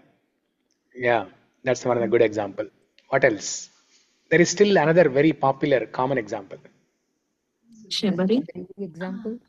Shabari. Shabari, okay. I mean, the Actual. Shabari tasting the fruits and offering to Rama, it's not there in Valmiki Ramayana. It's there in Tulsidas Ramayana. But Tulsidas is also a great devotee, so we can take that as an example. Yes. What else? There is still another. Very good. Sudama, Kuchela, Sudama. So he offered puffed rice, atukulu. That too, he packed them in a cloth, very poor, very dirty, full of sweat. He doesn't want to give, right? Yeah, when he goes and sees the palace of Krishna and Rukmini and Satyabhama, he doesn't want to give that. He's very hesitant. But then Krishna asks, "You came to see me. You didn't bring anything for me. You didn't bring any gift. Patram Pushpam Phalam Toyam. You did not bring anything." Then Sudama, very. She offers first herself. Yes. Well, I'll come back to you. Very good. Very good. So then Krishna says, no, I see something, in your cloth, in your uttariyam. Then Krishna grabs it. And he eats and he says, in Bhagavatam it is explained, Krishna says, "This is the most delicious thing that I have ever eaten." And he was telling this in front of Rukmini and Satyabhama. Krishna was very courageous to say this in front of Rukmini and Satyabhama, especially Satyabhama.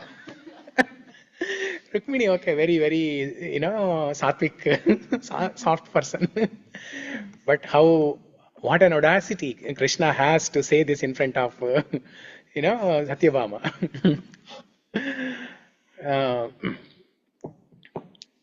So like that, and yeah, coming Samanvita, very good example. Big round of applause to Samanvita. Goda Devi, she made a beautiful garland, and before offering to the Lord, she offered it to herself, and then she was looking in the mirror. Oh, is this looking right? Is this the correct size for my Swami? And then she offered. But her dad, Vishnu Chitta, he considered that as a mistake. And then the Lord said, and then next day, Vishnu Chitta asked Goda Devi to make another fresh garland and offer to Swami. And Swami did not accept it. Rangana Swami did not accept it. He said, I want only that garland that is worn by your daughter. So ask your daughter to wear it first and then offer it to me. So these are, and if you hear some pandit saying, oh, if you do like this, if you do like this, if you chant names like this, you'll get negative energy. No, you will not. Of course, garland, we cannot imitate Goda Devi. Atukulu, we cannot imitate Sudama. Fruits, we cannot imitate Shavari. Okay, but names, There's no problem with that. Rajesh, you are selling something? I think even, I don't know, this Pundalika Varada story, Vittala, right? Where he just gives a, instead of, he just gives a brick to stand, and then he accepts that and he stands there forever, like Vittala, right? That is also, could be another example. Yes. Yeah. And I'll give the last example. This is the ultimate pramana. Next time when you hear any Pandit saying this is the ultimate pramana you can give, and they'll keep quiet. The Lord himself chanted the name incorrectly. Yeah, the Lord himself chanted his name incorrectly. Chaitanya Mahaprabhu, Chaitanya Mahaprabhu is none other than Lord Krishna himself. 500 years ago, Krishna appeared as Chaitanya Mahaprabhu. And when he was taking darshan of Jagannath Swami in Puri, he was trying to say Jagannath's name, but out of ecstasy, out of bhakti paravashyata, he was saying the name Jajagaga, Jajagaga, Jagagaga, Jagagaga. He was stammering like that. Now, how much negative energy should be generated with that? So don't worry. Names, there's no problem with names. It is good to learn the pronunciation and chant, but in the process of learning, if you are not able to recite the names properly, don't worry. Okay? And there are no hard and fast rules. Okay? There are no hard and fast rules, especially women. Okay? When there are some days where they think they cannot chant the names. No, it's not a correct understanding. So even during those days, they can chant Vishnu Sahasra Nāma Stotram. There's no problem. You can stay at home, not come to the temple, but chanting Vishnu Sahasranama, chanting Hare Krishna Maha Mantra, chanting any names of the Lord, there's no problem with that. Yes, Annapurna, you had a question? Yeah, every name is the God's name. Even Osama is the name of the God, right, Prabhuji? Every alphabet is the name of the God, we can say, Prabhuji. Yes, all the names are God's names only. Okay. Yeah, that's what. Yeah, all the names are God's names only. They Okay, may not Prabhuji. know it. Each They alphabet. may not know it. Yeah. So they're all originating from God. because the Akshara Mala, the entire Akshara Mala, starting from A to that Bandira or whatever, A to Z, they're all sound incarnations of Bhagavan. Thank you, Prabhuji. Aksharanam akarosmi. Krishna says in Bhagavad Gita, Aksharanam akarosmi. So why did not Krishna say that Aksharanam ukarosmi? Does that mean the Ukara Shabda is not coming from Krishna? Yes. Because in Bhagavad Gita, if he has to say Aksharanam akarosmi, Aksharanam akarosmi, Aksharanam ikarosmi, Aksharanam ikarosmi, Aksharanam ukarosmi, Aksharanam ukarosmi, Aksharanam rukarosmi, Aksharanam rukarosmi, that itself will fill the entire Bhagavad Gita. Right? So he simplified it, saying that Aksharanam akarosmi. Of all the syllables, I am the letter A, or I am the letter A. It is implicitly understood that he is the representation of all the letters. Okay? So if somebody has a name, John, Christine, yes, all these syllables are the Shabda Rupa of the Lord. Okay? Okay. Now,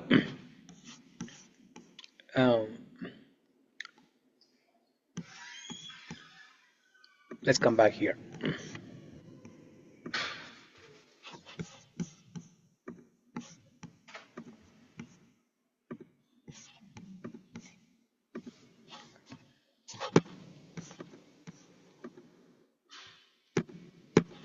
So we discussed the meanings of these two shlokas. Now today we'll discuss the meaning of shloka number 3.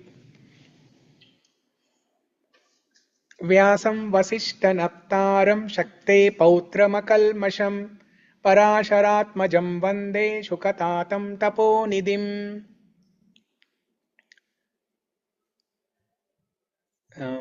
Rajesh, can you read the translation?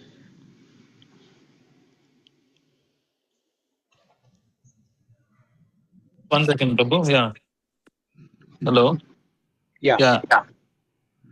I salute Vyasa, the great grandson of Vasishtha, the grandson of Shakti, the immaculate son of Parashara, the father of Shukatata, the treasure of austerities. Yeah. Okay. So let's all repeat this shloka, okay? Vyāsaṁ Vasiṣṭha-Naptāraṁ. Louder, much Vyāsaṁ louder. Vasiṣṭha-Naptāraṁ Shakte Pautramakalmasham Shakte Pautramakalmasham Parāśaratmajam Vande Parāśaratmajam Vande Shukatatam Taponidhim. Sukatatam Taponidhim. Yeah. So here, Vyāsaṁ, Sage Vyāsa, Vasiṣṭha-Naptāraṁ, grandson of Sage Vasishtha. Now here, the Vyāsācharya is being introduced. In the very first shloka, Shuklambaradaram Vishnu, it's a Prardhana mantra for Lord Vishnu. Next shloka, Yasyad Virada Vaktradya, it's a Prardhana shloka for Vishwaksena. Now this third shloka, it's a Prardhana shloka for Vyasadeva, who is the author of Vishnu Sahasra Nāma Stotram, who is the author of all the Vedas, Puranas, okay, who has compiled everything. It was recited by Bhishmacharya, but it's compiled by Vyāsācharya, Vyasadeva. Vasishtha, who is Vyasadeva? Vasiṣṭha-Naptāraṁ, grandson of Sage Vasishtha. Grandson of Sage Vasishtha. Vasishtha. Grandson. Yeah. Shakte Pautram. Shakti. What? Correct. Vasishtha Muni, Manavadu, Vyasadeva. And Shakte Pautram. Sorry, great grandson. Naptāraṁ means great grandson. Yeah. Great grandson. Okay. It's a typing mistake here. Vasiṣṭha-Naptāraṁ. Naptāra means great grandson. Vyasadeva is the great grandson of Vasishtha Muni. And he is the grandson of Shakti Muni. Grandson of Shakti Muni. Shakte Pautram. And Vyasadeva is Akalmasham. That is his quality. Sinless and pure. Parāśaratmajam. Parāśara Atmajam. He is the son of Parāśara Muni, who is the son of Shakti. Parāśara Muni is the son of Shakti Muni. Shakti is the son of Vasishtha Muni. And Vyasadeva is the son of Parāśara Muni. Okay, everybody is in here. Father, grandfather, great-great-grandfather. Everyone. Everyone what? I mean, first, Vyasa Muni. Here we are saying Vasishtha means great-grandson. Great-grandfather. Great-grandfather. Yeah. And the Shakti is the grandfather. And father is Parāśara. Parāśara. Okay. So, Prabhu, just one quick question. Here, Vasishtha is the same person who is the guru of Rama, right? Yes, correct. Okay. So their whole family is like associated with the Ramayana, Mahabharata, like everything in the same lineage. Yes. See, the Vasishtha is one of the Saptarishis, right? So, from whom the entire mankind is created. So, who created Vasishtha Muni? Vasishtha Muni is okay. One second.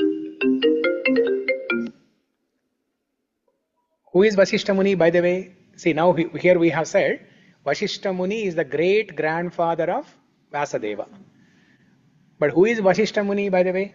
Who is the father of Vasiṣṭha Muni? Brahma. Brahma Manasa Putra. Brahma Manasa Putra is Vasiṣṭha and 6 other sages. So what is Brahma's role in the entire creation? What is Brahma's role? What is his job? Creation. Okay? Vishnu has appointed the responsibility of creation to Brahma. So to create mankind, to create progeny. So for that purpose, Brahma, from his mind, he has created the Sapta Rishis, out of which Vasiṣṭha Muni is one among them. So Vasiṣṭha, and then Vasiṣṭha's son Shakti. Shakti's son is Parashara. Parashara's son is Vyasadeva. We all know Parashara, when one day when he was sailing in the boat, okay, there was a Matsya lady, Matsya Kanya. Her name is Satyavati. Okay. There is a story how Bhishma Dev wanted to give Satyavati in marriage to his father, Bhishma Dev's father. What's his name? What's the name of Bhishma Dev's father? I forgot. Shantanu. Shanta. Yes, correct. Yeah, Shantanu Maharaj. Okay. So then, when this Matsya lady was traveling in the boat and Parashara Muni was there. Parashara Muni, he is the Trikala Jnani, right? He's a Muni, he's Trikala Jnani. All the Munis, all the Rishis, they are Trikala Jnanis. They can see past, present and future. So, Parashara Muni, he could anticipate, he could see the immediate future that an avatara, an incarnation of the Lord is going to appear very soon. And Parashara Muni asks Matsya Kanya, Satyavati, if she wants to be part in that Daiva Karyam. And Satyavati agrees to that. And then Parashara Muni, he impregnates Satyavati through the mental transfer of the Amsha. Okay? And then for Parashara Muni and Satyavati together, Vyasadeva appears. Okay? And Vyasadev's son is Shukacharya. Shukadeva Goswami, Shukacharya, or Shuka Mahamuni, not Shukracharya. Shukracharya is different. Shukracharya is the Acharya of Guru of demons. This is Shukacharya. Shuka Mahamuni. Shuka in Sanskrit means parrot. Shuka. And this Vyasadev, he also has a name. Oh no, there is one more word here, right? Tapo Nidim. Vyāsaṁ Vasiṣṭha-Naptāraṁ. Shakte Pautram. Akalmasham. Parashara Atmajam. Atmaja means, Atma means self. One's own self. Atmaja means born of one's own self. Parashara Atmajam. One day, Shukatatam, the father of Shuka Mahamuni, and Taponidim. Vyasadev is known as Taponidhi. Nidhi, what is the meaning of the word Nidhi? Nidhi is treasure house. Taponidhi. He is the treasure house of the austerities, the penance, austerities. Taponidhi. Vande Shukatatam Taponidhi. Vyasadev, I was going to say something. What was that?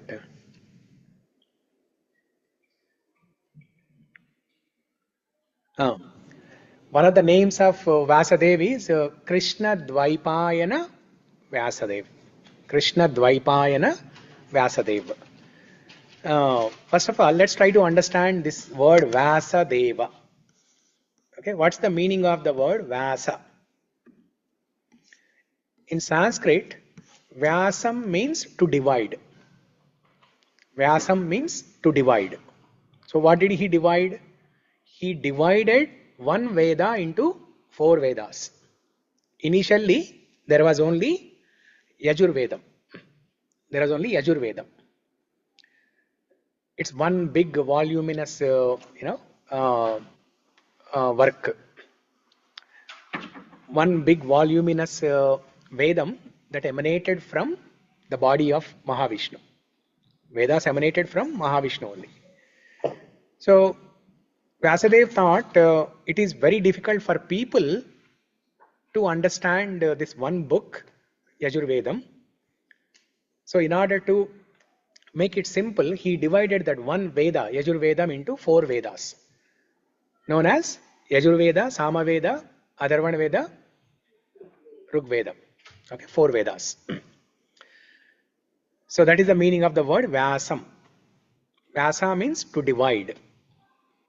In mathematics, if you have a circle and you divide that circle into different sections, that is called Vyāsaṁ. Okay, that instrument, remember in our childhood, if you are from Telugu medium, we used to call that Vyāsaṁ, right? That small instrument, it looks like an arch shape, Vyāsaṁ. So it is to divide. So Vyasadeva, he who has divided one Veda into 4 Vedas to simplify it, he is Vyasadeva. And Krishna Dvaipayana Vyasadeva. Krishna Dvaipayana. He is born with a dark complexion, dark color, almost similar to the color of Krishna. That's why he has the name Krishna. And Dvaipayana. Dvipa means island. Dvaipayana means who is born on an island. Vyasadeva was born to Parashara Muni and Satyavati. When they were sailing in the boat in the river, and then there was an island. On that island, Vyasadeva was born. So Dvaipayana. Dvipa plus Ayana. One who is born on the island, or one who takes shelter of the island. Dvaipayana. So Krishna Dvaipayana Vyasadeva.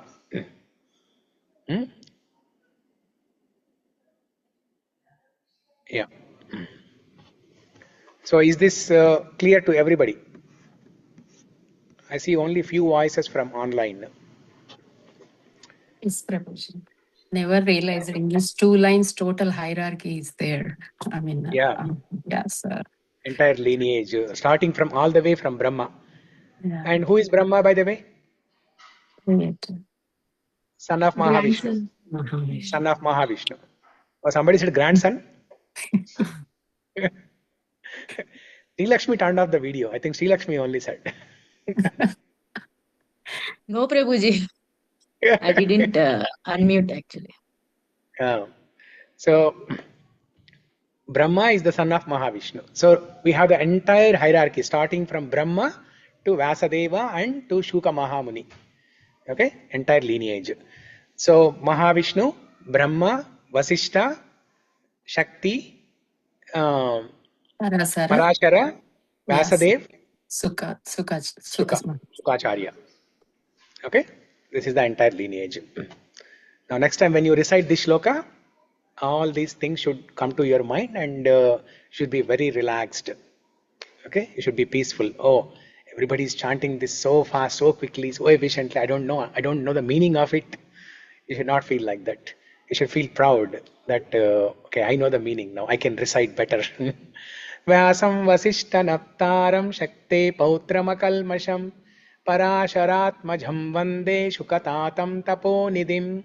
Let's all recite this together, louder. Vyāsaṁ Vasiṣṭha-Naptāraṁ Shakte Pautramakαλmasham पौत्रमकल्मषम् Parāsharatmajam परात्परात्मजं Vande वन्दे Sukatatam सुखतातं Taponidim. तपोनिधिम्. Yeah. Now, those of you who are online or in person also, is there anyone who is struggling with pronunciation? No, this particular shloka, not rest everything. Yeah, this one. Yeah, that you learned from your mother. Huh? Everybody is clear with this pronunciation, right? This one shloka. Yeah, Prabhuji. Yeah. Yes. And everyone is comfortable with Shuklambaradaram shloka also? Yes. Yeah. And what about Yasya Dvirada Vaktradya? If somebody is not comfortable, then you tell me. The second one, Yasya Dvirada Vakta, that I Okay. was struggling, Prabhuji. Okay, let's practice that for a minute or two. The goal of this class is to make everybody comfortable with pronunciation, understand the meaning, understand the essence of these names, understand Krishna's Vatsalya Gunam, all these things.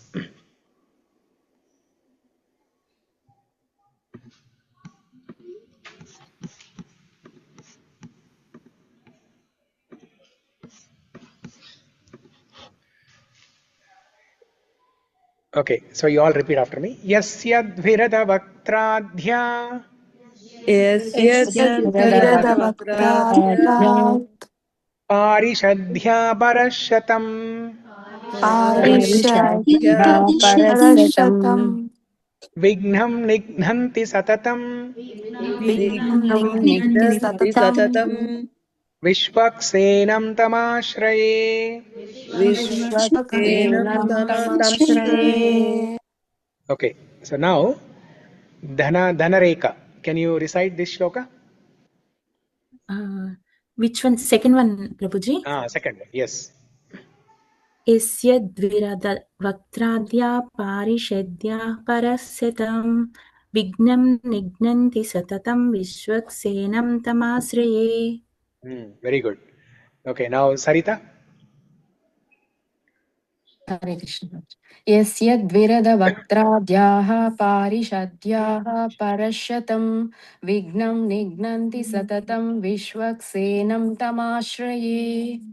Yeah. So when we are reciting, we don't pronounce the visarga like parishadyaha. We don't have to say that parishadya.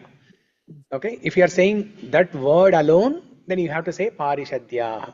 But if you are singing that together along with another word, yasya dvirada vaktradhya parishadhya parashatam. So not much emphasis on the visarga. Okay, it's a lagu. It becomes a lagu. Can I? Yes.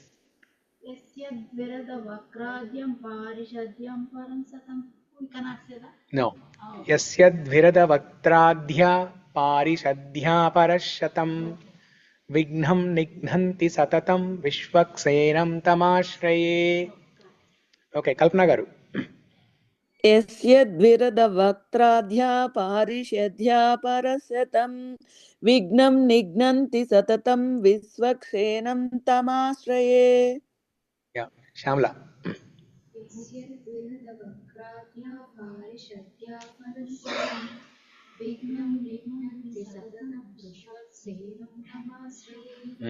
Okay. Is there anyone online who want to recite? Yeah, I will do, Prabhuji. Yes. Yasya dvirada vaktradya parishadya parasatam vignam nignanti satatam vishwaksenam tamasraye. Yes. Very good. Okay. So like this, we'll practice every day. Okay. In every class, we'll do this. So now this is very clear, right? Vyāsaṁ Vasiṣṭha-Naptāraṁ Shakte Pautramakalmasham Parāsharatmajam Vande Shukatatam Taponidim. Okay, next. This is another Prardhana shloka for Vyasadeva. Fourth one, shloka number 4. Vyāsāya Viṣṇu-Rūpāya Vyasa-Rūpāya Viṣṇave Namo vai Brahma Nidhaye Vasiṣṭhāya Namo Namaha. O Vyasa in the form of Vishnu. O Vishnu in the form of Vyasa. O Vasiṣṭha, the treasure of the Brahman. I offer my obeisances unto you again and again. Okay, let's read this translation 3 times. Himabindu, can you read this? Yeah. O Vyasa in the form of Vishnu, O Vishnu in the form of Vyasa, O Vasishtha, the treasure of Brahman, I offer my obeisances unto you again and again. Okay, and Bhargavi?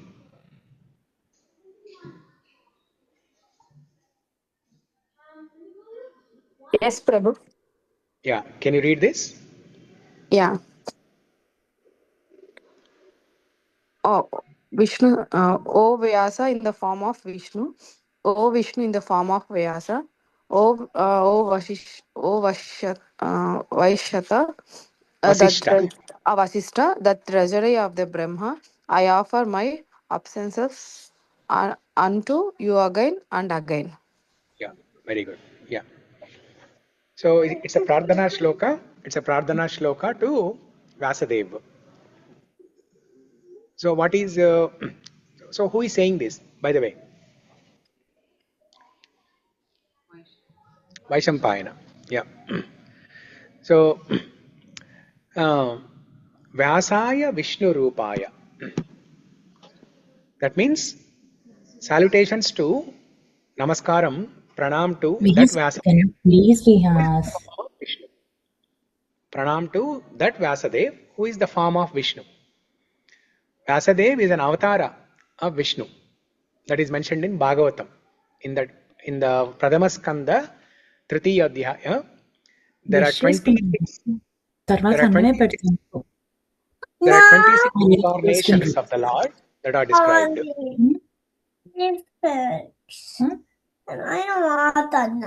Really precious. There are 26 incarnations that are described in Srimad Bhagavatam, Pradhama Skanda, Tritiya Adhyaya, first canto, 3rd chapter.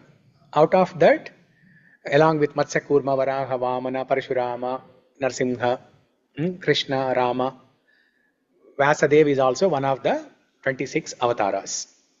So Vyāsāya Viṣṇu-Rūpāya. This Vyasadeva is none other than incarnation of Vishnudev. Okay, Vyāsāya Viṣṇu-Rūpāya. And then Viṣṇurūpāya Vyāsave. Sorry, Vyāsarūpāya Vishnave. My pranam to that Vyasadeva who is the form of Vishnu, and my pranam to that Vyasa who is the form of Vishnu. Okay, it's referring to the same person but in different ways. Okay, it is like saying, what's your mother's name? Kumari. Devi Kumari. Yeah, it's like saying,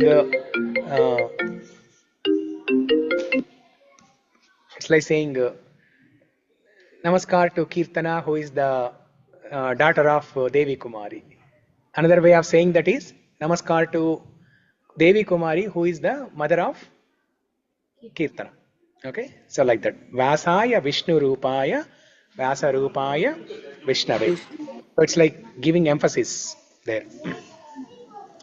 Namo vai Brahma Nidaye. In the previous shloka, what is the adjective that was used? I'm not sharing, right? Yeah, I'll share. In the previous shloka, Taponidim. Shukatatam Taponidim. Vyasadeva is the treasure house of austerities. And here, Brahmanidhi. Taponidhi in the previous shloka, and here Brahmanidhi. What is Nidhi? We know. Nidhi means treasure house. What is Brahmanidhi? The word Brahma, it's very special. It has multiple meanings. Okay? Brahma can refer to Lord Brahma, the Chaturmukha Brahma. Brahma can refer to Bhagavan, Vishnu, Narayana, Krishna. Actually, Parabrahma. But in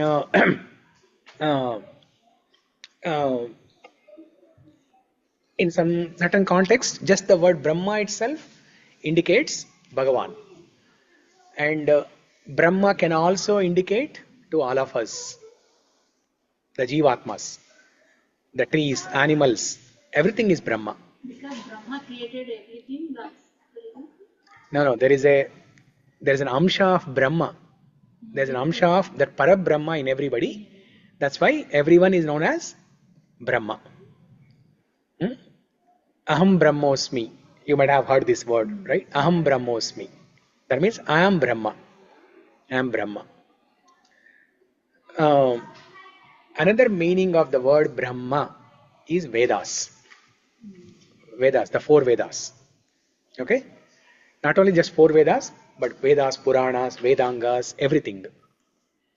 So Brahma Nidhi means the treasure house of all the Vedas. Brahma Nidhi. This word, where does this word come? Brahma to indicate Vedas. Where does this word come? Sarita?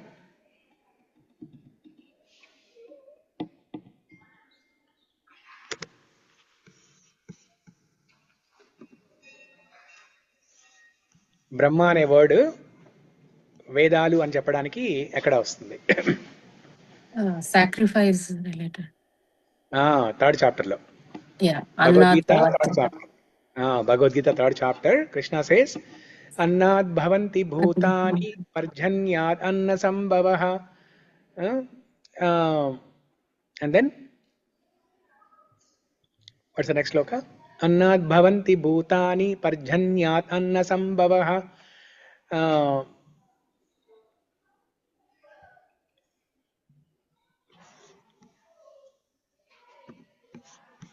Annad bhavanti bhutani parjanyat anna sambhavah.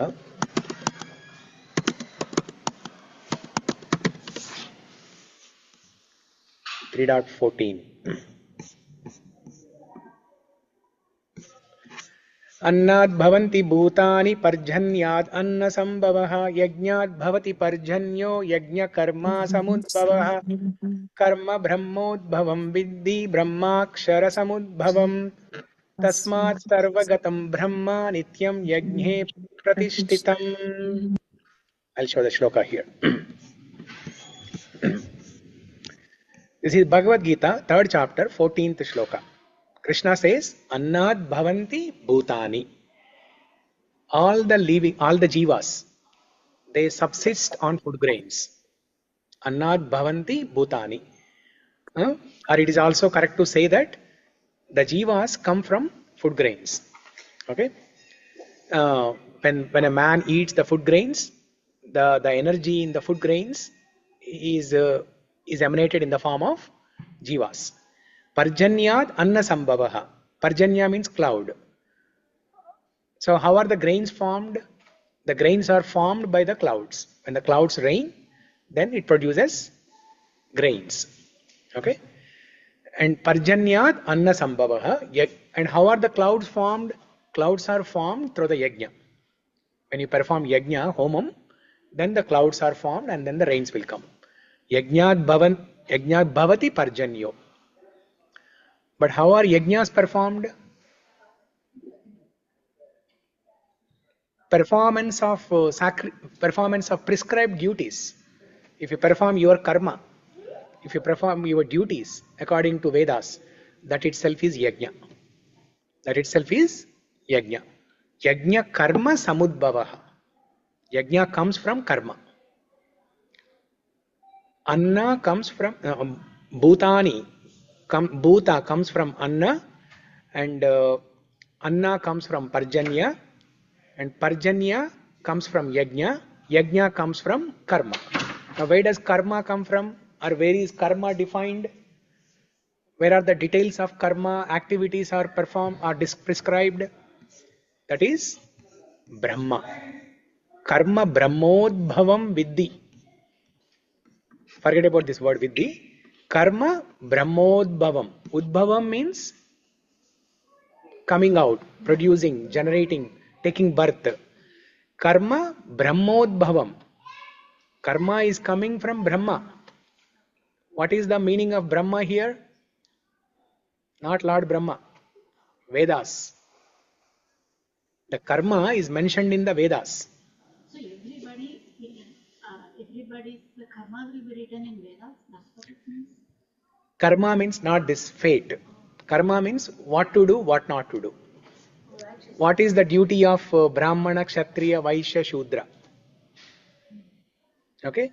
The duty of Brahmanas is to do Paurohityam, to spread spiritual knowledge. The duty of a Kshatriya, to protect people. The duty of Vaishya, cow protection, farming, business. The duty of a Shudra is to work for somebody else. So this is all defined in Vedas. That is Brahma. Vedas are called as Brahma. So karma brahmodbhavam vidhi. Now coming back to our shloka here. What is Vasudev known as? Brahma nidaye. Namo vai Brahma nidaye. See, now when we discuss like this, focusing on each and every word and different reference points, then you will never forget this. Yeah, if you simply say that Brahma nidaye means Brahma means Vedas, Nidhi means treasure house, Vasudev is the treasure house of Vedas, you may not remember. Okay, but we went to Bhagavad Gita, we discussed about all those clouds, yajnas, anna, the grains, everything. Then it will be registered in your mind. Vyāsāya Viṣṇu-Rūpāya, Vyāsa-Rūpāya Viṣṇave, Namo vai Brahma nidaye. The final one, vasiṣṭhāya Namo Namaha. Again the same point. He is the great grandson of Vasiṣṭha Muni. Great grandson of Vasiṣṭha Muni. Vasiṣṭhāya Namo Namaha. That means he comes from the parampara of Vasiṣṭha Muni. He comes from the lineage, the Guru parampara of Vasiṣṭha Muni. Vasiṣṭha's Guru is Brahma. And Vasiṣṭha is the Guru for Shakti. Father and Guru also actually. Yeah. Okay. Just like how Shuka Mahamuni, Shukacharya, who is the father? Vyasadev, and he is the Guru also for him. Yeah. So is this meaning clear to everybody? Yeah. The pronunciation. One question. Yes. Initially, you told this is being told by Vaishampayana, right? Yeah. But Vaishampayana Uvacha comes a little later, right? So how is this being told by Vaishampayana? See, these are the Prardhana shlokas, the first few shlokas. These are the Prardhana shlokas. The Prardhana shlokas are recited by anyone who ever chants Vishnu Sahasra Nāma Stotram from any sampradaya. So who recited these Prardhana shlokas for the first time? Vaishampayana. Vaishampayana, when he was reciting Vishnu Sahasra Nāma Stotram to Janmejai, he chanted these Prardhana shlokas. First he offered pranama to Vyasadev by reciting these mantras. Okay. Even though in the actual text you will see Vaishampayana Uvacha later, but when actually Vaishampayana recited Vishnu Sahasranama Stotram to Janmejai, he recited these pranam mantras. That was the first time he recited these pranam mantras, and after that everyone followed. Okay, is that clear? Yeah, but so the actual Vishnu Sahasranama is recited by Bhishma, right? So how does those two correlate, like Vaishampayanas and Bhishmas? There are multiple layers, right? Again, Bhagavatam also there are multiple layers. There is one conversation of Bhagavatam between Shukadeva Goswami or Shuka Mahamuni and Parikshit Maharaj. There is within that conversation there is another layer where Suta Goswami narrates Bhagavatam to Naimisharanya rishis. and there is a copy of Bhagavatam written by Vyasadeva. Vyasadeva first writes Bhagavatam, then the same Bhagavatam is narrated by Shukadeva Goswami to Parikshit Maharaj, and when Sutta Goswami hears that, later on Sutta Goswami narrates that same Bhagavatam to Naimisharanya sages. There are multiple layers there. Similarly, here the first recitation of Vishnu Sahasra Nāma Stotram is by Bhishmacharya, Bhishmadev to Yudhishthira, and it was heard by so many sages. It was heard by Vyasadeva. Vyasadeva was present personally in front of Bhishmadev when Bhishmadev was reciting Vishnu Sahasranama Stotram. And then later on, during an occasion when Janmejai was performing some yajnam, Astika Maharshi comes and stops in between. Why? For a good reason. He wants Parikshit Maharaj to know about his lineage thoroughly. Astika Rishi wants Parikshit Maharaj to know who his father is, who his grandfather is, great-grandfather is, all of that. And then he requests Vaishampayana Rishi to tell this. Now, how can Vaishampayana Rishi tell about the lineage of Janmejai without saying Vyāsaṁ Vasiṣṭha-Naptāraṁ Shakte Pautramakalmasham? Because this is all about the lineage, right? This is the connection. This is the connection starting from Brahma to Shuka Mahamuni. Okay. Yeah. And what is Janmejai's lineage, Prabhu? Janmejai is the son of Parikshit. Oh, I see. Okay, got it. Parikshit is the grandson of Parikshit is the son of Abhimanyu, who is the son of Arjuna. Yeah. Okay. Thanks, Prabhu. Yeah. Now in this context here, this shloka, Prarthana shloka for Vyasadeva, I'll tell one story and then we will conclude with that. So here we are saying Vyasadeva is a form of Vishnu, right? Now we hear something similar to this. People saying the most famous shloka, right? Gurur Brahma, Gurur Vishnu, Gurur Devo Maheshwaraha, Guru Sakshat Parabrahma, Tasmai Shri Gurave Namaha. Tasmai Shri Gurave Namaha. The Guru Ukara Shabda becomes Gurave, right? Vishnu becomes Vishnave. Tasmai Shri Gurave Namaha. Pranam to that Guru. Okay. Now let's try to understand the meaning of this shloka and what is the origin. Who invented this shloka, right? The other day, just like how we understood Shuklambardaram and Asyad Virada Vaktradya, it is coming from what is that Purana?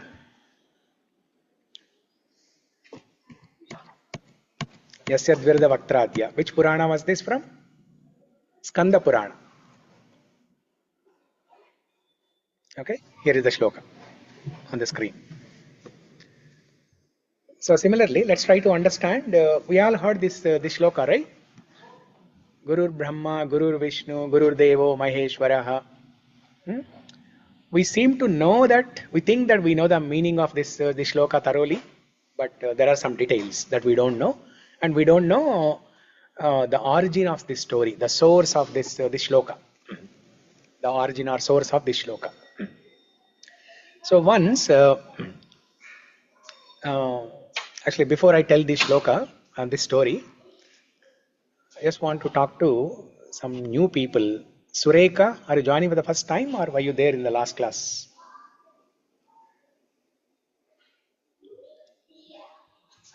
If everybody shows their faces on the video, then it will be easier. I can remember the faces. If not for the whole duration, at least for some time. If you can show your video, that will be helpful. Sureka, and then I see iPhone 17. I don't know who that is. Siri, I know. Rajesh, Kalpana, Namakirti, Mahi, Himabindu, I know. Himabindu, maybe I haven't seen your face. Can you I show think your face? iPhone 17 is my wife, I think. She was listening to Okay, it sometime. sure. Okay. Yeah, thank you. Yeah, good. Okay, good. Thank you. So, coming back to this story.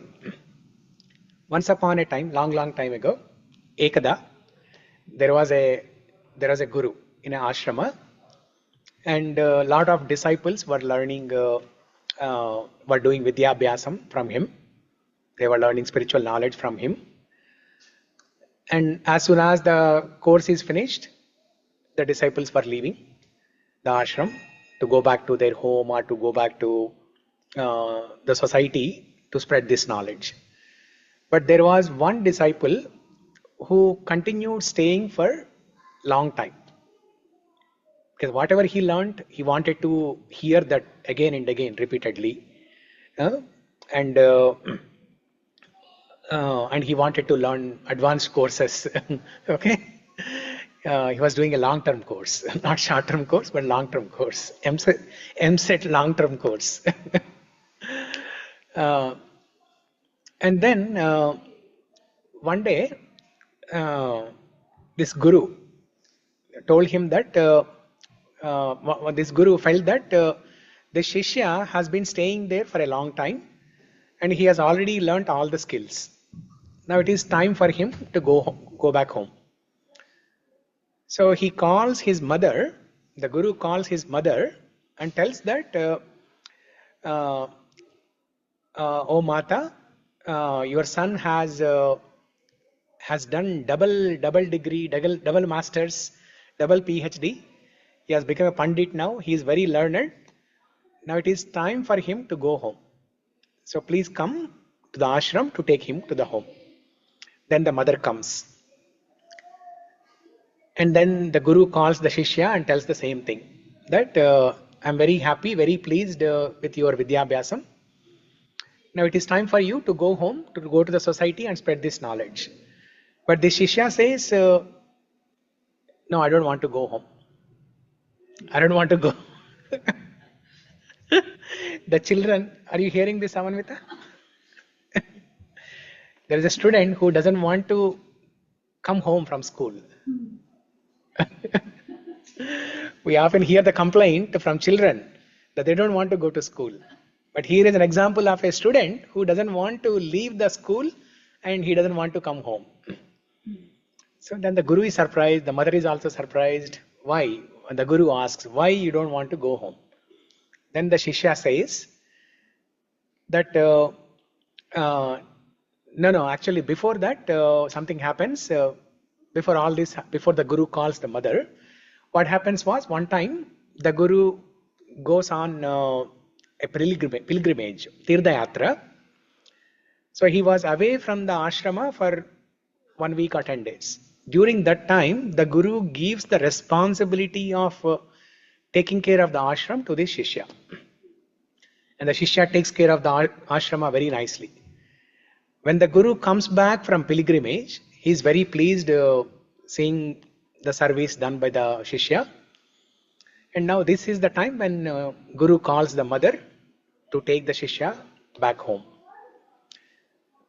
When the Shishya refuses to go home, the Guru asks him, why you don't want to go home? Then Shishya tells that, O Guru, when you are away from the ashrama, during that time, 1 week or 10 days, whatever knowledge that I acquired from you, especially astrology. The Guru taught him astrology also. All Astra Shastra Vidyas, right? The Shishya says, whatever astrology that I learned from you, based on that, I read your chart. I read your chart, the Guru's chart, and the Shishya tells to the Guru that it is mentioned in your chart that very soon you will be attacked with a with leprosy disease. Leprosy.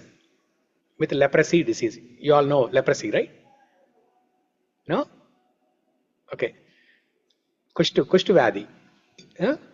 Wow, I'm surprised. Kirtana, who is a Gen Z girl, she doesn't know English word, but she knows Telugu. Very good. Big round of applause to her. Yes. So I wish all Gen Z kids are like this. Okay. So the Shishya tells the Guru that in your chart it is mentioned that very soon you will be attacked with leprosy disease, and there may not be anyone to perform seva to you. So I want to stay to perform seva to you. And then the Guru says, don't worry about all these things. Somebody will do some seva. Anyway, this is a material body. That's okay. I'll somehow manage you, but you go home. Then the Shishya says, no, how can I leave you, Guru, in this state? All the knowledge that I have acquired from you is your krupa for me, is your krupa, it's your blessing on me. And I want to reciprocate to that. I want to give my Guru Dakshina by doing this seva. I want to stay back here. Then no matter how much the Guru objects, the Shishya wants to stay there only. Shishya continues staying there, and then after a few years, the Guru is attacked with leprosy disease. And the Shishya takes care of him nicely, doing all saparya, sushrusha. And one day the Shishya tells the Guru that, oh Guru, I heard that living, especially in your state, in your condition like this, if we stay in holy places like Kashi, Varanasi, Prayaga, all these places, it will be very helpful. I have heard that there is a medicine available in those places, and the power of those holy places will help you get rid of this disease. The Guru refuses to go there, but the Shishya forces him and takes the Guru to those holy places. And he starts getting the treatment, and the Shishya continues to do seva. And looking at this, the Guru feels so sorry for this Shishya, that the Shishya has to spend so much of time, doing so much of seva.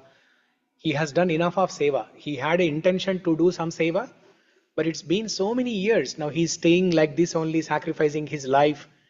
The Guru also has compassion for Shishya, right? The Guru wants Shishya to go back home. So, and the Guru, he starts scolding the Shishya, he starts beating the Shishya. He wants to do somehow he wants to send the Shishya to go home. But no matter what the Guru does, Shishya is not ready to go home. And there are some people in the town, Kashi, Varanasi, those places, who tell so many things to the Shishya against the Guru, saying that, oh, your Guru, he's taking all the seva from you, but he is not very compassionate. He's not letting you go home, and he's taking all the service from you. That they try to pollute his mind like this. They don't have an intention for the Shishya to go home, but they, just like as usual, they try to pollute his mind like this. But he doesn't listen. The Shishya says, now it is not a proper etiquette for a disciple to leave the Guru in this condition and leave. So all the people in the town, they keep quiet. And then one day, one old man comes. One old man comes. He is none other than Brahma himself. Brahma comes in the form of that old man. And he tells this Shishya that, you're simply wasting your time. Just go home. Your Guru, he's almost at the tail end of his life. He's 80, 85 years old. In very, very soon he's going to leave his body. So you don't waste your time here. You just go home.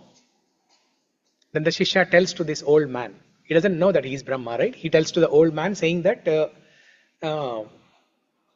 generally old people are considered to be respectable. You seem to be an old person.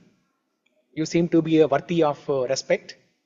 But when you are saying words like this, how can you be worthy of respect?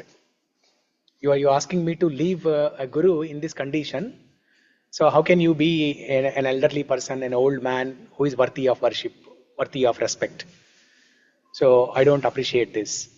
Yeah? And then the old man goes back. Then after a few days, another man comes. Now who is this man? Vishnu himself. Okay? Now Vishnu comes in the form of another old man. Now Vishnu, after having known what Brahma said and what the Shishya said, what did Brahma say? You are wasting your time here, just go home. Now Vishnu knows that if I say the same thing, it will not work. He wants to try the same thing but in a different way. He says that, why don't you, this is what Vishnu says. That, your guru, he's not even letting you take any food. By the way, this is what the guru does. On top of scolding, beating the Shishya with an intention to send him home, he doesn't let him eat any food. In the olden days, the Shishya can only eat food if the guru says so. And the guru, he was not letting him eat any food. So this time Vishnu comes and he tells that your guru is not letting you eat any food. How cruel your guru is. He doesn't have any compassion on you. Now if you continue to stay like this, one day you will die before your guru dies. So you go home. Then the the Shishya says, my guru has not only nourished this body when I was in the ashram, but he has nourished my soul also. When I was in the ashram, my guru has nourished me every day. He nourished my body and soul. Now if my guru does not give me food for just for few days, is this an aparada? And according to the Vedas, according to Niti Shastra, this is not an aparada, because the guru has the right. Guru has the right to instruct the Shishya what to do and what not to do. Guru has the right to say when to eat, when not to eat. So I don't consider it as a mistake from my guru side. So you please leave here. I know what to do. And then this old man also leaves. And finally another man comes. And who is this? Shiva. Okay, Shiva comes in form of another old man. Now Shiva also knows what strategy Brahma and Vishnu has applied and it did not work. Now Shiva wants to apply another strategy. Shiva says that I know what everyone is saying, all the villagers, they are saying you to go back home. I am here to say that you just take a leave from here for a few days. I am not asking you to leave forever. Just take a leave for a few days so that you can go home, see your mother can see you, you can be nourished, you can be in good health, so that you can come back and do more seva to your guru. So it's convincing, right? It's a little convincing that if he goes to home, eats good food, becomes healthy, gets some energy, he can come back and take care of the guru more nicely. So this time Shiva was very determined that this strategy will not fail at all. That I am not asking him to go away forever. I am telling him something good in a convincing way. You go home, eat nice food, go to the gym and get fit and come back so that you can work hard. But this time also the strategy failed. The Shishya said, simply by doing seva to my guru, I am nourished. Simply by seeing my Guru, I am nourished. And in the service of my Guru, my body is also nourished, my mind, my soul, everything is nourished. I don't need to go anywhere. I'm not leaving. And by the way, please leave from here. Not only that, even if anybody else wants to come, tell them that not to come anymore. Please stop. If at all you want to help me, one service that you can do me is, you stay at the entrance of this town and don't let anyone come near me and give this advice anymore. Okay, let me do whatever I am doing. Now everybody will appear together. Brahma, Shiva, Vishnu. They all appear in their original form to the Shishya and say that we were here to test your bhakti, Guru Bhakti. But we are very pleased with your Guru Bhakti, that no matter how many people said, even your Guru was scolding you, was beating you, no, he was starving you. And even when we were coming and giving you different strategies, but you are determined in your Guru Seva. Okay, we are very pleased with your Guru Bhakti. Now you can ask for a boon. Then he asked for a boon to cure the disease of the Guru. So then now Shamala is crying. Shamala became emotional.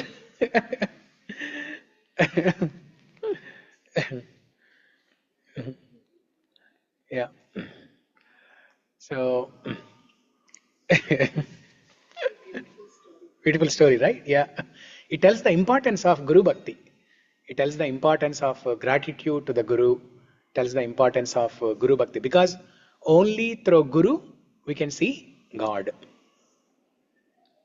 God gives us, God shows us Guru, and through the mercy of Guru we can see God. By the blessings of God we get Guru, but by the mercy of Guru only we can understand God and we can reach God. Okay, that's why it is important to serve the Guru. It is important to do some seva to Guru. Krishna tells in Bhagavad Gita, Tadvidhi pranipatena pariprashnena sevaya upadekshanti te jnanam jnaninas tattvadarshinaha. Tadvid, Krishna gives a principle or a step-by-step instruction of how to learn the spiritual knowledge.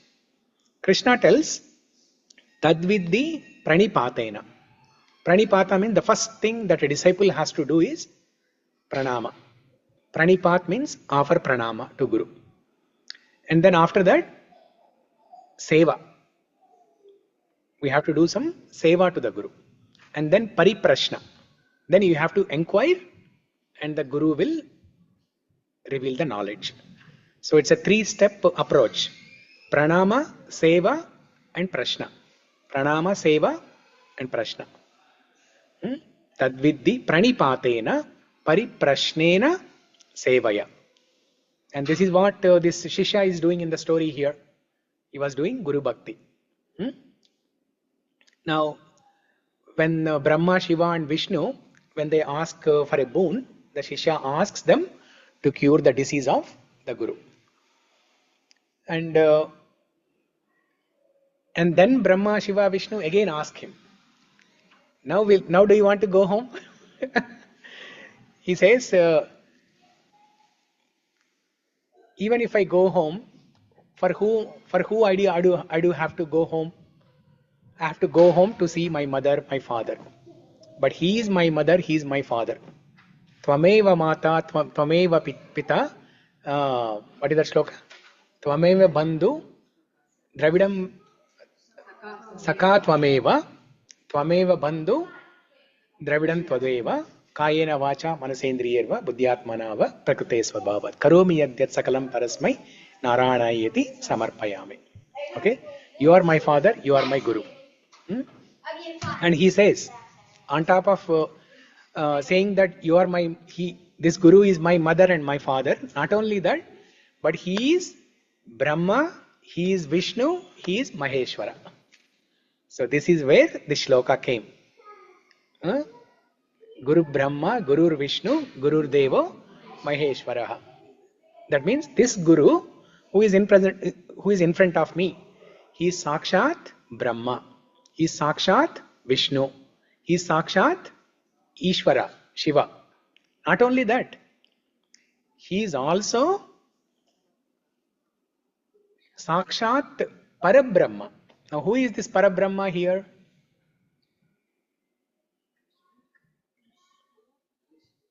This is the fourth one, right?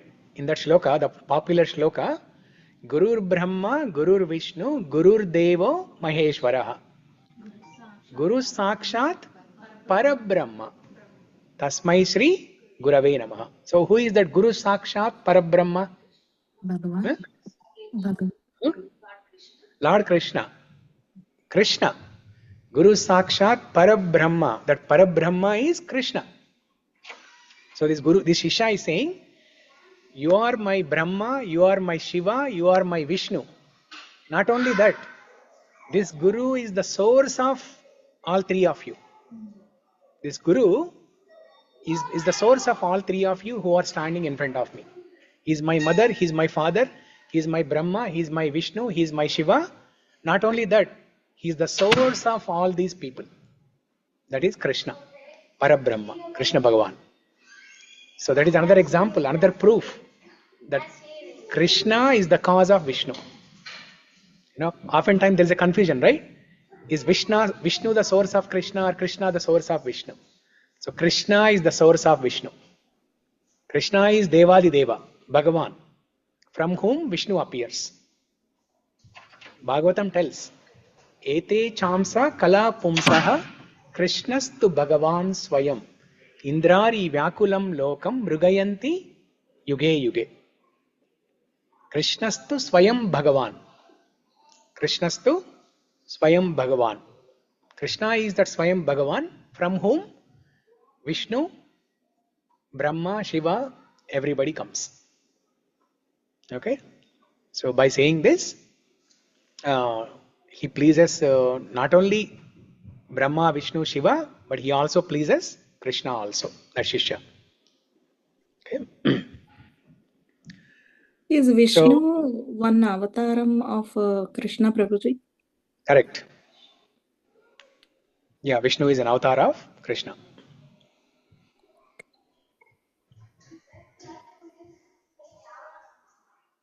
Now this Shishya, he tells another philosophical point to Brahma, Vishnu and Shiva. He said that this Guru is my Brahma, Vishnu, Shiva. Right? Now what does that mean? What is the intrinsic meaning of that? What is the antaryam of that, of the saying? When the Shishya says, Guru is Brahma, what does Brahma do? Creation. Right? That means this Guru, he initiated me. He created me. Created me means what? The Shishya was created by mother and father, the biological birth. But the Guru gave him the second birth. Guru gave him the second birth. It's called Dvija, twice born, second birth. As soon as you get initiation, Diksha, it is called, that is your second birth, Brahmanical birth. That means Guru Brahma. This Guru made me a Brahmana. He gave me Brahma Vidya and he made me Brahmana. He is the one who gave me this knowledge. Brahma creates, and this Guru, he created the spiritual knowledge in me. He created the Brahma Jnana in me. I did not have this knowledge, but this Guru, he created that knowledge in me. He created me as a twice born Brahmana and he gave me this Brahma Jnana. Guru Vishnu. What is the role of Vishnu? What is the job or duty of Vishnu? Protector. Protect, maintain, sustain. So when the Shishya said Guru Vishnu, that means this Guru, he not only gives me the knowledge, but he also protects my knowledge. Through his blessings, wherever he is, he may be in this world or he may leave this world, But wherever he is, through his blessings, he protects my knowledge. That is Vishnu, Guru Vishnu. And finally, Guru Devo Maheshwaraha, that is Shiva. Now, what is the meaning of this? What is Destroyer. Shiva's role? Destroyer. Destroyer. Does that mean this Guru destroys the knowledge? Maybe the This bad in him, very the good. bad thoughts or bad deeds or something. He destroys the avidya. He destroys the ignorance. This Guru destroys the ignorance in me, avidya. He gives me Brahma Vidya and he removes avidya. So that is Guru Devo Maheshwaraha. So by saying this, he pleases all three personalities, Brahma, Vishnu, Shiva. Not only that, the Parabrahma also. That's why Guru is a representative, not only a representative of Bhagavan, but he is Sakshat Bhagavat Rupa. Sakshat Bhagavat Swarupa. So that's why here in the Prardhana Shloka that we learned, the two Prardhana Shlokas, Vyāsaṁ Vasiṣṭha-Naptāraṁ Shakte Pautramakalmasham Parasharatmajam Vande Shukatatam Taponidim. Who are we offering pranamas to? We are offering pranamas to all the gurus. In one sense, if you look at the English sentence here, right? It talks about the lineage, the Vamsha. Who is the father of Vasudev and who is the father of Parashara Muni, who is the father of Shakti, who is the father of Vasishtha. If you look at this, it looks like family details. But what are we doing here? We are offering pranama to Vasishtha. We are offering pranama to Shakti. We are offering pranama to Parashara Muni. We are offering pranama to Vasudev. All the gurus. We are offering pranama to all the gurus. So this is the first step. That is what Krishna mentioned in Bhagavad Gita. Tadviddi pranipatena. So before we learn and understand Vishnu Sahasra Nāma Stotram, the first thing that we have to do is offer pranama to all the gurus. That is what we are doing here. Vyāsaṁ Vasiṣṭha-Naptāraṁ Shakte Pautram Akalmasham Parasharatmajam Vande Shukatatam Taponidim. Vyāsāya Viṣṇu-Rūpāya Vyasa-Rūpāya Viṣṇave Namo Vai Brahma-Nidaye Vasiṣṭhāya Namo Namaha. Okay? So any questions, comments, reflections?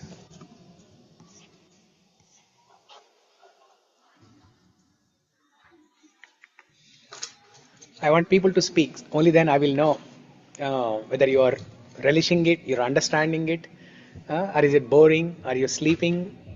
Those who turned off their videos. Very interesting, Prabhuji. You like it? Anita. Yes, Prabhuji. Okay. Rajesh, is it helpful? Yes, Prabhuji, it's really helpful. We are relishing. Okay, very good. Bhargavi, what do you say? Is it helpful? You're on mute, Bhargavi. Yes, Prabhuji, it's helpful. Okay, good.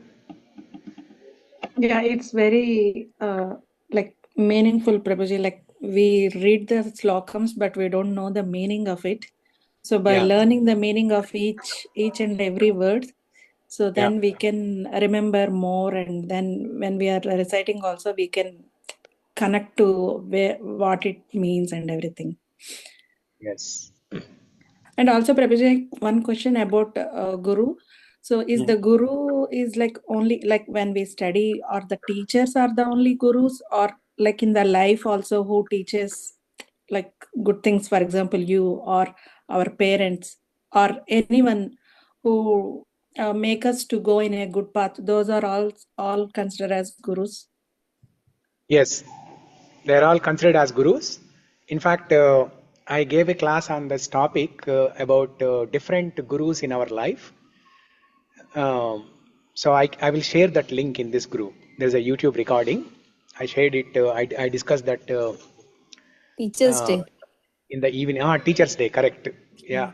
On Teachers' Day, last year Teachers' Day, I discussed that. So I'll share that in the group. You can listen to that.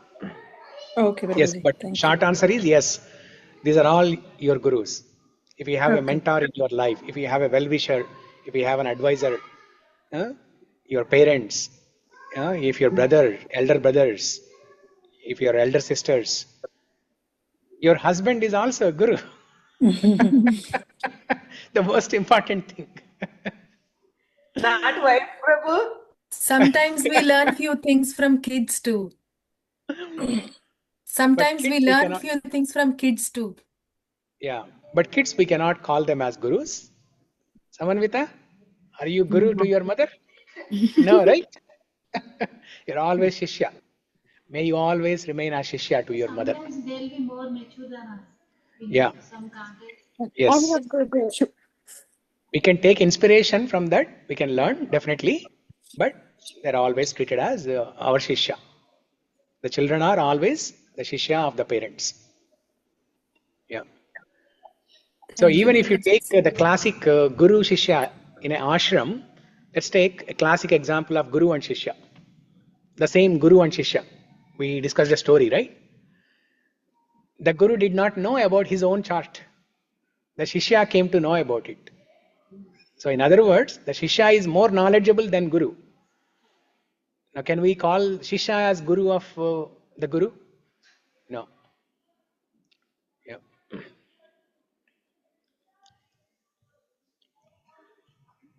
Prabhuji, I would like to add, thank you so much, Prabhuji. And the Guru Brahma shloka is very, very, very nice, Prabhuji. Even though we are just reciting from the childhood, but we doesn't know the meaning, the meaning of that. And Vishnu Sahasranama, really, we are relishing it. Very nice, like a very good time. Very peace time for us. Thank you for it, Prabhuji. Thank you. Yeah. See, we have been hearing all these shlokas, Shuklambardaram, Guru Brahma, Guru Vishnu, all these shlokas since childhood. Last week we discussed another Ganesha shloka, right? 2 weeks ago. Which one? Not Vakratunda.